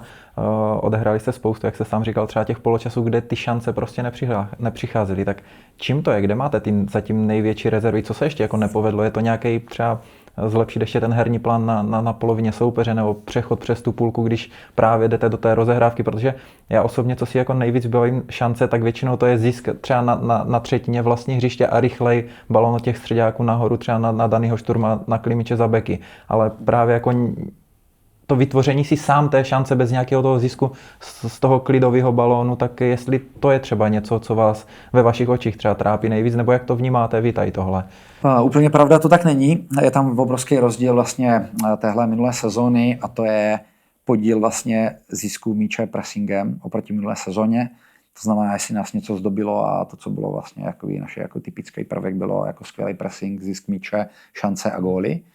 V momentě, kdy někdo zjistí, že jste v něčem dobrý, tak nepodstoupí to riziko. To znamená, počet týmů, kteří proti nám rozehrávají konstruktivně, se výrazně snížil. To znamená, nechcou to podstupovat a hrajou jednoduše a hrajou prostě jako nahoru, takže vám chcou vzít přesně tady tuhle složku, což je naprosto jakoby logický, protože každý se nějaký stá na toho soupeře a v ten moment je přesně tady ten plán B, kdy už vlastně ten podíl, kdy těžit z pressingu a ze šancí a z gólu je menší, si je musíte vytvořit sám. To znamená, když vemu, já nevím, ty zápasy, které jsme zmiňovali, tak ať to byla druhý poločas Karviná, nebo ať to bylo třeba na tom Baníku, kde jsme předvedli nejlepší poločasy, tak to jsme si vytvořili sami, protože ať už Baník nebo Karviná proti nám nehráli po zemi. I Karviná, která hraje velice ráda prostě jako po zemi, tak vedla 2-0 a hrála jednoduše Neumannem prostě jakoby nahoru. Takže úplně to tak jakoby není, ale je to právě o tom, jestli si vytváříte ty šance, že jo. S tou Karvinou my jsme měli třeba expected goal prostě 3, že jsme měli 2,90 něco, jako to není na 3 góly, to je třeba na 6 gólů, protože penalta je 0,70 něco, takže nebo prázdná brána je jako 0,9, takže když máte nějakou velkou šanci, tak jste třeba na 0,4, 0,5, takže kolik těch gólů my jsme jenom za ten poločas mohli dát a my jsme se je vytvořili. A pak je to o těch gólech. Já jsem rád, že v té lize ty góly začínáme dávat. Když vemu s Karvinou jsme dali 2, že jo, v Jablonci jsme dali 2, takže jako ten progres v rámci těch gólů tam je. No a pak je to samozřejmě udělat rozdílovou akci, kdy se dostanete do šance, že vznikne nějaké přečíslení. Že jo? To znamená, potřebujete, aby někdo někoho obešel ideálně. Pak samozřejmě potřebujete mít střelbu, střední vzdálenost, dobře vlastně dávat balony do velkého vápna, to znamená mít dobrý centry a velký počet ve vápně. A v momentě, kdy tohle budeme mít ideální, tak to bude úplně o něčem jiným. To znamená, jedna věc je nějaká výstavba, ale to nerozhoduje o tom, jestli se dostanete do šance, protože kolik vzniklo brankových příležitostí nebo kolik gólů padlo v momentě, kdy někdo rozhrál od golmana. Vlastně ani jeden, jako za celou sezónu. Ale přesně tohle je potom otázka té finální třetiny, na které my musíme víc pracovat, aby jsme tam měli vlastně ty rozdílové hráče, kteří dokážou vlastně dát tam nějaký speciální prvek a plus samozřejmě ten hlad. My tam vidíme, že tam je třeba dobrý centr, ale takový to dotažení se, že se dotáhneme k tomu vápnu, ale ještě to projet tím velkým vápnem, aby tam byl větší hlad, tak určitě v tomhle máme rezervy, to cítíme a když to máme, tak tam jsme a dokážeme v té šanci být nebo dát góla. A když to jako nedotáhneme, tak to je to, co nám trošičku jakoby chybí. Já to jenom možná upřesním, já jsem to myslel ne jako zisk na 30 metrech od jejich brány, ale u vlastní, že jo. Třeba jakože nemyslel jsem úplně to vysoké postavení, ale právě a pak přes ty šestky nějaký rychlej ten balon, tak jenom aby to jako, že jsme se třeba možná úplně nepochopili, ale vaše odpověď jako asi dala to, co jsem chtěl. Ale ono to jako platí, to je pravda, jo, protože ono v dnešní době když se vezmeme, jenom se vrátíme třeba k včerejšímu zápasu nebo prostě k zápasu Česká republika Irsko, kolik brankových příležitostí si nároďák vytvořil proti pevnému bloku 5-4-1 hraje prostě jako Irsko, je těžký se do toho dostat prostě. V momentě, kdy ta obrana je sformovaná, je kompaktní, tak je to strašně těžký. A kdy vlastně ono to procentuální zastoupení těch gólů do zabezpečených obran sformovaných je výrazně nižší, než právě v momentě, kdy vlastně dochází k té ztrátě. Že jo? To znamená právě ty rychlé protiútoky a standardky je výrazné množství vlastně gólů, než to, že někdo někoho vlastně dobývá a prokombinuje. S tím měla jednu dobu i Barcelona problémy, že vlastně se zavřeli ti soupeři vlastně před vlastním pokutovým územím a těžko se jim jakoby do toho dostalo.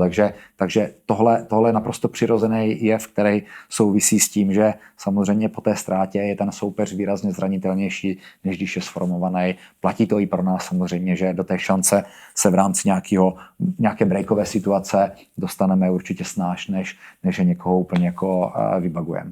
Já si to ještě neodpustím, je to vděčný téma tady v Olomouci, Dominik Janošek, a přidám do toho i vlastně Tondu Ruska. Když se i bavíme takhle mezi sebou jako kluci, novináři a podobně, tak připadlo nám, že třeba Dominik Janošek a i Tonda Rusek nejsou úplně hráči do vašeho stylu jako fotbalu. Už když Dominik přicházel, tak pak neměl tu vytíženost a podobně. Tonda, když jste si ho stahovali z hostování, tak taky jsme si říkali, jestli vlastně se vám bude vůbec hodit jako do toho běhavého fotbalu a do takového toho aktivního, jak jste říkal, tak jestli můžete trošku nastínit tu jejich pozici, to, jak jste vlastně nad něma přemýšleli, ať už s tím příchodem, ať už s tím stažením z hostování, ať už s tím plánem, jaký s nima máte. Jasný, tak začnu Tondou, že jo, to bude jednodušší, asi ne. Jede se. My, když jsme tady přišli před rokem a půl, tak vlastně Tonda byl v nějakém zdravotním stavu, že jo. A organizace jako Sigma Olomouc věnovala jako obrovský úsilí, zejména jako Kondičák a Patrik Mínek a vlastně dennodenní fakt jako mravenčí práce s Toníkem pro to a tomu, aby vlastně se dostal tam, kde byl vlastně, nebojím se říct, v reprezentační formě, kde byl prostě možná i před nějakým velkým přestupem třeba, protože Tonda je skvělý fotbalista. To, co se vlastně jakoby doteďka nepovedlo, je se vlastně dostat v rámci třeba nějakého rychlostního prvku, té maximální rychlosti, tam, kde byl. Ale víme, že Tonda má jakoby skvělý předpoklady jako fotbalový. My jsme vlastně tady, řeknu, rok pracovali na tom, aby jsme ho posunuli. To znamená, naše spolupráce vznikla minulý léto a Patrik vlastně se snažil společně s Toníkem ho dostat prostě na tu úroveň, na které byl, a myslím si, že pro Tondu to bylo strašně náročné, zejména jako fyzicky, protože takový zranění, který je tak nečitelný a prostě nemáte tam prostě to světlo na konci tunelu, jako, ale tak jak, já nevím, řeknu to úplně jako blbě, v vozovkách jednoduše s křížákem. Je to 9 měsíců a prostě přesto plus minus najde nějaký způsobem vlak a ten hráč prostě jakoby ví, nebo když na artroskopii kolene, tak ví, že jsou to 3-4 týdny a když tam je nějaká komplikace, tak prostě za měsíc hraje. Ale u takhle jako blbýho zranění, specifického, to bylo strašně složitý pro toho Tondu. Snažili jsme se ho vlastně jako zalívat jak zahrádku a vlastně piplat, a ten Patrik je ten, který zaslouží obrovský jakoby poděkování za to, kam ho dokázal jako dostat, samozřejmě společně s tím Tondou. A my, když jsme vlastně po tom roce, kdy se vlastně řešil odchod vlastně Toníka do Jablonce, tak já říkám naprosto upřímně, že jako realizák my jsme nechtěli, aby Tonda jako odešel. Jo? To znamená, my jsme nebyli ti, kdo vlastně řekl hele, Tondu pouštíme. Protože jsme věděli, že určitě mu uplatnění najdeme. V průběhu podzimní části 100%. Zároveň to bylo v momentě, kdy už postupně začínal dostávat příležitosti. Tam 20 minut, tam 30 minut. A co se týče Toníka, taky i on, když jsem se s ním o tom jakoby bavil, tak vlastně on taky vlastně to vnímal, že začíná vlastně naskakovat do té sestavy a ta minutáž mu přibývá. Samozřejmě to, že ho oslovil Jablonec a trenér Kozel, se kterým se zná vlastně v průběhu té reprezentace a tak dále, a třeba mu tam slíbí to, že jako bude hrát a tedy mělo obrovský jakoby vliv na to, aby dokázalo ho přesvědčit, že třeba tam najde to uplatnění a bude tam hrát. A potom vlastně to rozhodnutí vlastně udělal Tonda, že tam bude chtít jít. Takže my jsme to jako respektovali a vlastně v ten moment nějakým způsobem souběžně se řešil i příchod vlastně Berryho tehdy, ale nebylo to, co jako já mám informace, tak to na sobě nebylo závislý. Takže prostě z toho pohledu my jsme to neřešili a my za realizák jsme chtěli, aby vlastně jakoby tady byl, ale na druhou stranu jsme respektovali to rozhodnutí Tondy. To jsme řešili tady s panem Minářem, kdy on se rozhodl tam jít. Byli jsme s ním, jako řekl bych, v pohodě, protože jsme to jako respektovali. Vrátil se semka vlastně v zimě, určitě i trenérovi Kozlovi vlastně zaslouží si poděkovat za to, že vlastně dokázal vlastně zase toho Toníka nějak sem jako restartovat, a my jsme věděli, že i třeba s odchodem Dana Vašulína budeme mít zájem o to, aby ten Tonda se vrátil, takže jsme to reagovali v rámci zimního přestupáku. No a bylo to jenom na Tondovi, aby se tady prosadil. A věděli jsme, že v jeho schopnostech je, aby vlastně ukázal to, co v sobě má, umí se chovat zády k bráně mezi řadama, dokáže dát gól a ukázala tahle vlastně sezóna, ať už to, že jsme ho napsali na soupisku Conference League nebo v lize, že dokáže být platnej, takže je tady. Co se týče vlastně Dominika Janoška, tak to byla otázka vlastně příležitosti. My jsme věděli, že hledáme jasně jako desítku, bylo to vlastně ještě v době, až se nepletu, tak to bylo vlastně v červnu, bylo to určitě v době, kdy tady nebyl vlastně David Káč, protože toho jsme řešili, to si pamatuju, že vlastně s ním jsem komunikoval, když jsme byli v Rakousku na soustředění a toho Dominika jsme řešili vlastně v červnu, ještě vlastně před vlastně zahájením toho přípravného období. Věděli jsme, že vlastně Zorvy, i přesto, že jsme ho jako přemlouvali vlastně do posledního přestupového, ne, když to řeknu v rámci ještě toho září snad, tak aby tady byl, tak jsme věděli, že nebude jednoduchý vlastně přesvědčit Zorviho, aby tady zůstal, protože prostě ta vidina hrát v zahraničí byla samozřejmě jakoby jasná, plus samozřejmě, já nevím, vydělací a teda. Takže byla otázka příležitosti udělat toho Dominika. V ten moment jsme neměli žádnou konkrétní desítku, to jsme řešili vlastně s panem Minářem, že jo, tehdy, a bylo to za dobrých podmínek a ono na trhu na tuhle pozici těch hráčů moc není, takže jsme to využili. I s tím, že samozřejmě víme nějaké jakoby pohybové limity prostě do méze. Prostě to tak je, to jsou jako faktické věci, ale byli jsme jako přesvědčení, že nám jako pomůže prostě to svou fotbalovosti. V průběhu ale jakoby toho jako období, co se týče třeba jako zápasů a tak dále, tréninkového procesu, jsme vlastně přišli na to, zejména těch zápasů, že není typická desítka, respektive nedokáže nám na té pozici hrát vlastně ty naše představy. Není to o tom, že tak, jak se bavíme o Tondovi, ta stejně Odomézovi asi není schopný nám řešit nějaký proběhy prostě skrz jakoby tou obranou. Ale vlastně opakovaně nám vlastně vyskakoval z té role té desítky, chodil nám do pozic prostě tak nízkých nebo do stran, kde vlastně efektivita pro ten tým byla nízká, vlastně dubloval nám někde ty pozice, kde jsme nechtěli. V ten moment jsme vlastně jako usoudili, že dál jako na té desítce ho nemůžeme hrát, s ohledem třeba na tu komplexnost nebo právě jako vyskakování tady z téhle vlastně jakoby pozice, té role, a ukazuje se, že v té nižší pozici je výrazně jako přínosnější pro ten manšaft. Jo? Takže v ten moment vnímáme, že na tu desítku ho cílit nemůžeme. Je to prostě náš názor.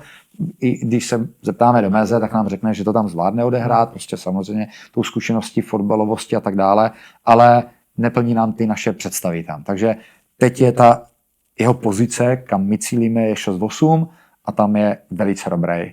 To, co je samozřejmě pro něho limitující, je, že má tam extra velkou konkurenci. To znamená, je to Beran a je to Barát, ale ať je to, jak je to, i přesto, že má nějaké jako limity v rámci třeba, jo, se bavím o těch schopnostech pohybových, tak jsou zápasy a fáze hry, kdy je prostě skvělej a pomůže tomu manšaftu. Takže takovýhle je názor vlastně našeho vidění vlastně toho Domeze, plus samozřejmě skvělá kopací technika v rámci standardek, ale vlastně taková ta vyváženost, defenziva, ofenziva, plus vlastně plnění jakoby těch úkolů, to je to, co vlastně je náš jakoby požadavek a samozřejmě ty kvality jsou jakoby nesmírný, takže asi nějakým způsobem takovýhle jakoby zdůvodnění, proč třeba nedostává tolik příležitostí, jak by si třeba zasloužil, nebo v očích veřejnosti, že jo, nebo médií jakoby zasloužil, ale je to konkurence, anebo ten konkrétní post.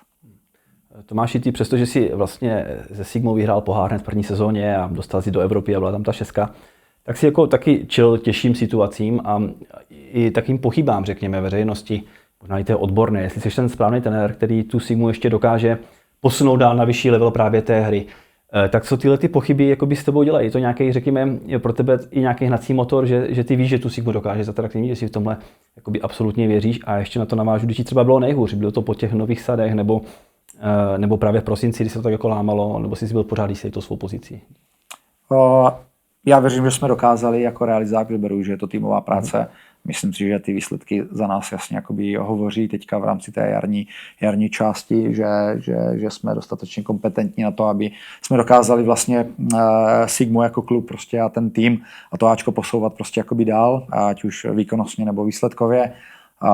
Po Nových Sadech, já jsem to zmiňoval, úplně jako největší jako fotbalový prázdno, který jsem jakoby zažil. Jako bylo to šílený, to bylo jako dno, jako který jsem jako nezažil v rámci své kariéry, jako nikdy, já nevím, prohráli jsme v Jihlavě s Mladou Boleslaví v finále vlastně jakoby poháru a jako nezažil jsem fakt jako takový jako obrovský zklamání, jako bylo po těch Nových Sadech, takže to bylo šílený. A samozřejmě nepříjemný období v rámci jakoby prosince, kdy vlastně se ukázalo, jaký faktor štěstí v tom fotbale jako hraje roli v momentě, kdy třeba vám v Liberci vykopne někdo balon z prázdné brány, vyhrál byste tam 1-0, nebo jsem přesvědčený o tom, že jste tam vyhráli 1-0, na konci dostanete na 1-0 vy a prohrajete, pak dostanete v 90. se Spartou, že jo, a teď dvakrát prohrajete 1-0 takhle, no a pak už se z toho nespamatujete, že jo, to znamená, ať už blbou prohrou prostě na Gibraltaru,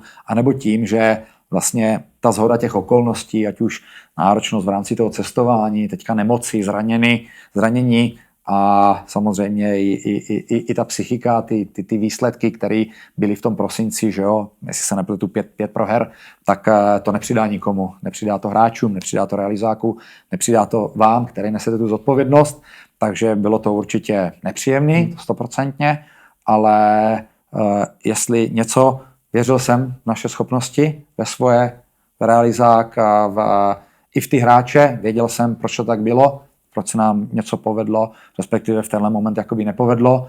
Byly tam objektivní věci, pak samozřejmě jako věci, které jsme mohli udělat třeba jinak, ale to, co nejdůležitější pro mě bylo, že jsem vlastně dostal podporu. To znamená, slyšel jsem vlastně v průběhu toho prosince, vlastně v půlce toho prosince od Ondřeje Navrátila prostě tu podporu, tu důvěru a to pro mě bylo strašně jako důležitý a jsem za to rád i teďka dodatečně jako fakt jako si toho vážím a to je to, co vlastně ať už ti hráči od toho trenéra potřebují tu důvěru, tak vy potřebujete důvěru od toho vedení, od majitele, od sportovního ředitele, od manažera celkově, takže to pro mě bylo to nejdůležitější, že navzdory všem těm jako spekulacím jsem já vlastně nebo náš realizační tým, řekl bych, žádný ultimátum nebo žádnou informaci o tom, že nějaká naše pozice je prostě otřesená,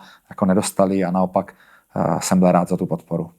Tomáši, jak velká je to vlastně výzva pro tebe, trenérská, víst novou Sigmu Olomouc? Protože ty jsi poznal i tu starou, jo? Vyhrál si s ní pohár, řekněme, taková ta nízkorozpočtová. A najednou se probudíš ze dne na den, možná do jiného klubu, větší možnosti, ale taky to nese s sebou samozřejmě i větší starosti, řekněme. Tak jaká je to vlastně pro tebe tahle práce? Protože širší kádr, všechno, jo? Evropa, rotace, spoustu prostě nových věcí pro celý klub, ale i pro tebe jako trenéra, který se pořád učí, jo? Jak je to těžký?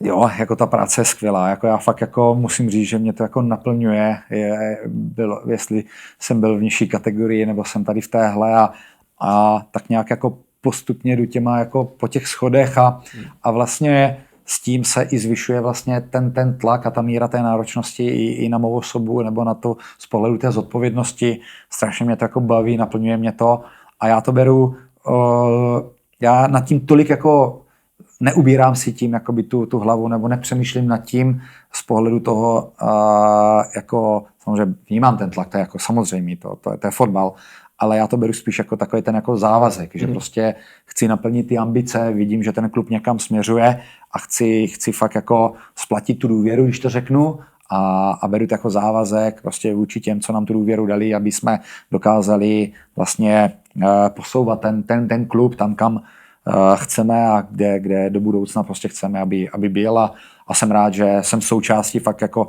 jsem vděčný za to a jsem rád, že můžu být součástí tady toho procesu, protože ono to fakt jako ze dne na den udělat nejde, i přes veškerou i náročnost fanoušků a tak dále, ale ono některé kroky nejdou předskočit a musíte si něčím jakoby projít tím v rámci toho budování a i v rámci posilování toho kádru, zabudování těch hráčů, adaptace, nejenom na to, kde chcete být a kde chcete ty hráče hrát, v jaké kvalitě, v jakých patrech tabulky, v Evropě, takže ono všechno potřebuje čas, to nejde okecat, nejde přeskočit a já osobně jsem vděčný za to, že jsem součástí tohoto procesu a že se vlastně můžu spolu podílet na tom, aby jsme posouvali ten klub dál, tam kde chceme, aby byl. Na tu novou Sigmu se dá navázat, že jo, máte teďka jiné možnosti, ale už se říkalo, že vlastně v létě to nebude tak turbulentní to přestupový období, ale přece jenom dokážete trošku nastínit, kam se bude Sigma dívat, kde budete chtít posílit, kolik byste si představil hráčů, jaký posty? Už se o tom bavíme samozřejmě, to znamená, to jako systematická práce. Pro nás je důležitý, že teď ty možnosti máme, to znamená čím jsme byli dřív omezení v rámci prostě té finanční situace, tak prostě vždycky jsme to brali tak, že jsme pracovali s tím, co jsme měli, ale je skvělý, že zároveň jestli chceme být konkurenceschopní, tak je jasný, že ta míra té kvality, ať už třeba v rámci těch konkrétních postů nebo zdvojení postů, prostě tam musí být a určitě budeme chtít cílit dlouhodobě na hráče, kteří budou třeba mladší, ale budou mít ten potenciál, který se může rozvinout, anebo na okamžitý vlastně přímý posily. Takže vemu 2 takové příklady, to znamená buď na hráče typu Fabiana Krivaka, který 2005 má skvělý jakoby potenciál, plus jakoby kvality, ale ten prostor na to, aby se zapracoval, zabudoval, tam jednoznačně je. A nebo typu Daniel Šturma, který víme, že i přesto, že prostě má nějaký jakoby ten střední věk, tak víme, že ho prostě takhle chytneme a dáme ho do té sestavy a ta doba na tu adaptaci bude minimální. Takže tohle je vlastně náš cíl, plus samozřejmě pokud to jenom bude trošičku možný, tak i vlastně dát tam ten prvek DNA té Sigmy, ale teď je to na tom, aby tam byla ta kvalita, která by měla být přímo úvěrná s tím, kde se ten klub chce vidět. To znamená, nejde uměle hrát mladý hráče, pokud nedokážete prostě doručit to, co máte. To znamená, to jsou ty ambice a ty výsledky. Jsme schopni určitě zabudovávat do té osy kostry toho týmu mladý hráče, samozřejmě chceme to, ale musí mít na to tu kvalitu. Ten proces posil, můžeš to trošku pookrýt, vlastně kolik lidí se na tom podílí, jaký data tě nejvíc třeba zajímají, ty noví hráče, kolika je třeba vidíš, jestli jich vidíš pak naživo ještě než přijdou, nebo jak to vlastně probíhá, co tě nejvíc zajímá? Tak vlastně to, co tam je rozdíl oproti tomu, co doteďka vlastně dělal realizák, kdy jsme vlastně skautský oddělení bylo jednočlenný, to byl vlastně Roman Sedláček, který vlastně řešil celkově vlastně celou Sigmu, řeknu. Pak se k němu napojil Tomáš Binár, který nám hodně jakoby sledoval ty zápasy. Tak teď ta struktura toho skautského oddělení je tak, že to zastřešuje vlastně Honza Horník, který pod sebou má vlastně další spolupracovníky, měl ještě Marťu Mišovce, ale ten vlastně po půl roce bude končit, takže Honza Horník, který to vlastně zastřešuje a vlastně to jsou hráči, to jsou lidi, kteří se zejména zaměřují na ten zahraniční trh a my jako realizák vlastně sledujeme vlastně přirozeně tu ligu, plus vytipováme si určitý soutěže. To znamená, máme na to nástroje, máme na to systémy, které nám dokážou v rámci nějaké analytiky vyselektovat hráče, který v rámci nějakého konkrétního postu nám bude splňovat nějaký třeba ty parametry z hlediska schopností, to znamená, co se týče jakoby fitness datu, a plus samozřejmě máme systémy, které dokážou vlastně vyhodnotit i třeba nějaké jakoby prvky, které v rámci té konkrétní pozice vyžadujeme. Plus samozřejmě videa a konkrétní zápasy, na který vlastně se jedou skauti anebo my jako členové realizáku vlastně dívat. Takže je to dlouhodobý proces, systematický, musí projít vlastně nějakým režimem, procesem v rámci toho, že se vyselektují ti hráči a potom řešíme samozřejmě ty kvality v rámci toho postu a řekl bych ty prvky, které tam chceme vidět, plus samozřejmě máme nějakých 5 takových základních kondičních jako parametrů, který s ohledem na konkrétní vlastně post vyžadujeme, aby nelimitovalo toho hráče vlastně v té naší soutěži nebo do budoucna, když to vemu jako v Evropě v rámci té jeho výkonnosti. Sigma má vy majitelé vedení. Jak ty jako trenér se třeba k ním blízko bavíte se spolu o fotbale? Úplně ne, tak já si myslím, že ta pravá ruka je vlastně Ondřej Navrátil, který vlastně komunikuje vlastně s majitelem a my to řešíme vlastně konkrétně na stadionu vlastně, to znamená Ondra Navrátil a vlastně Pavel Hapal, takže to jsou takoví ti moji přímí nadřízení, se kterými vlastně konzultuju a kterým se zodpovídám takže takhle v rámci toho řekl bych režimu, jako fungujeme my. Super. Tome, já ti moc krát děkuju za čas, který si nám věnoval, za tohle obšírné povídání. Myslím, že to bude pro fanoušky Sigmy zajímavá dávka materiálu, takže ještě jednou moc krát děkuju. Rádo se stalo, děkuji za pozvání. Tak já taky děkuju vám, vážení diváci, že jste věnovali čas podcastu Honte Tigra. Mějte se krásně.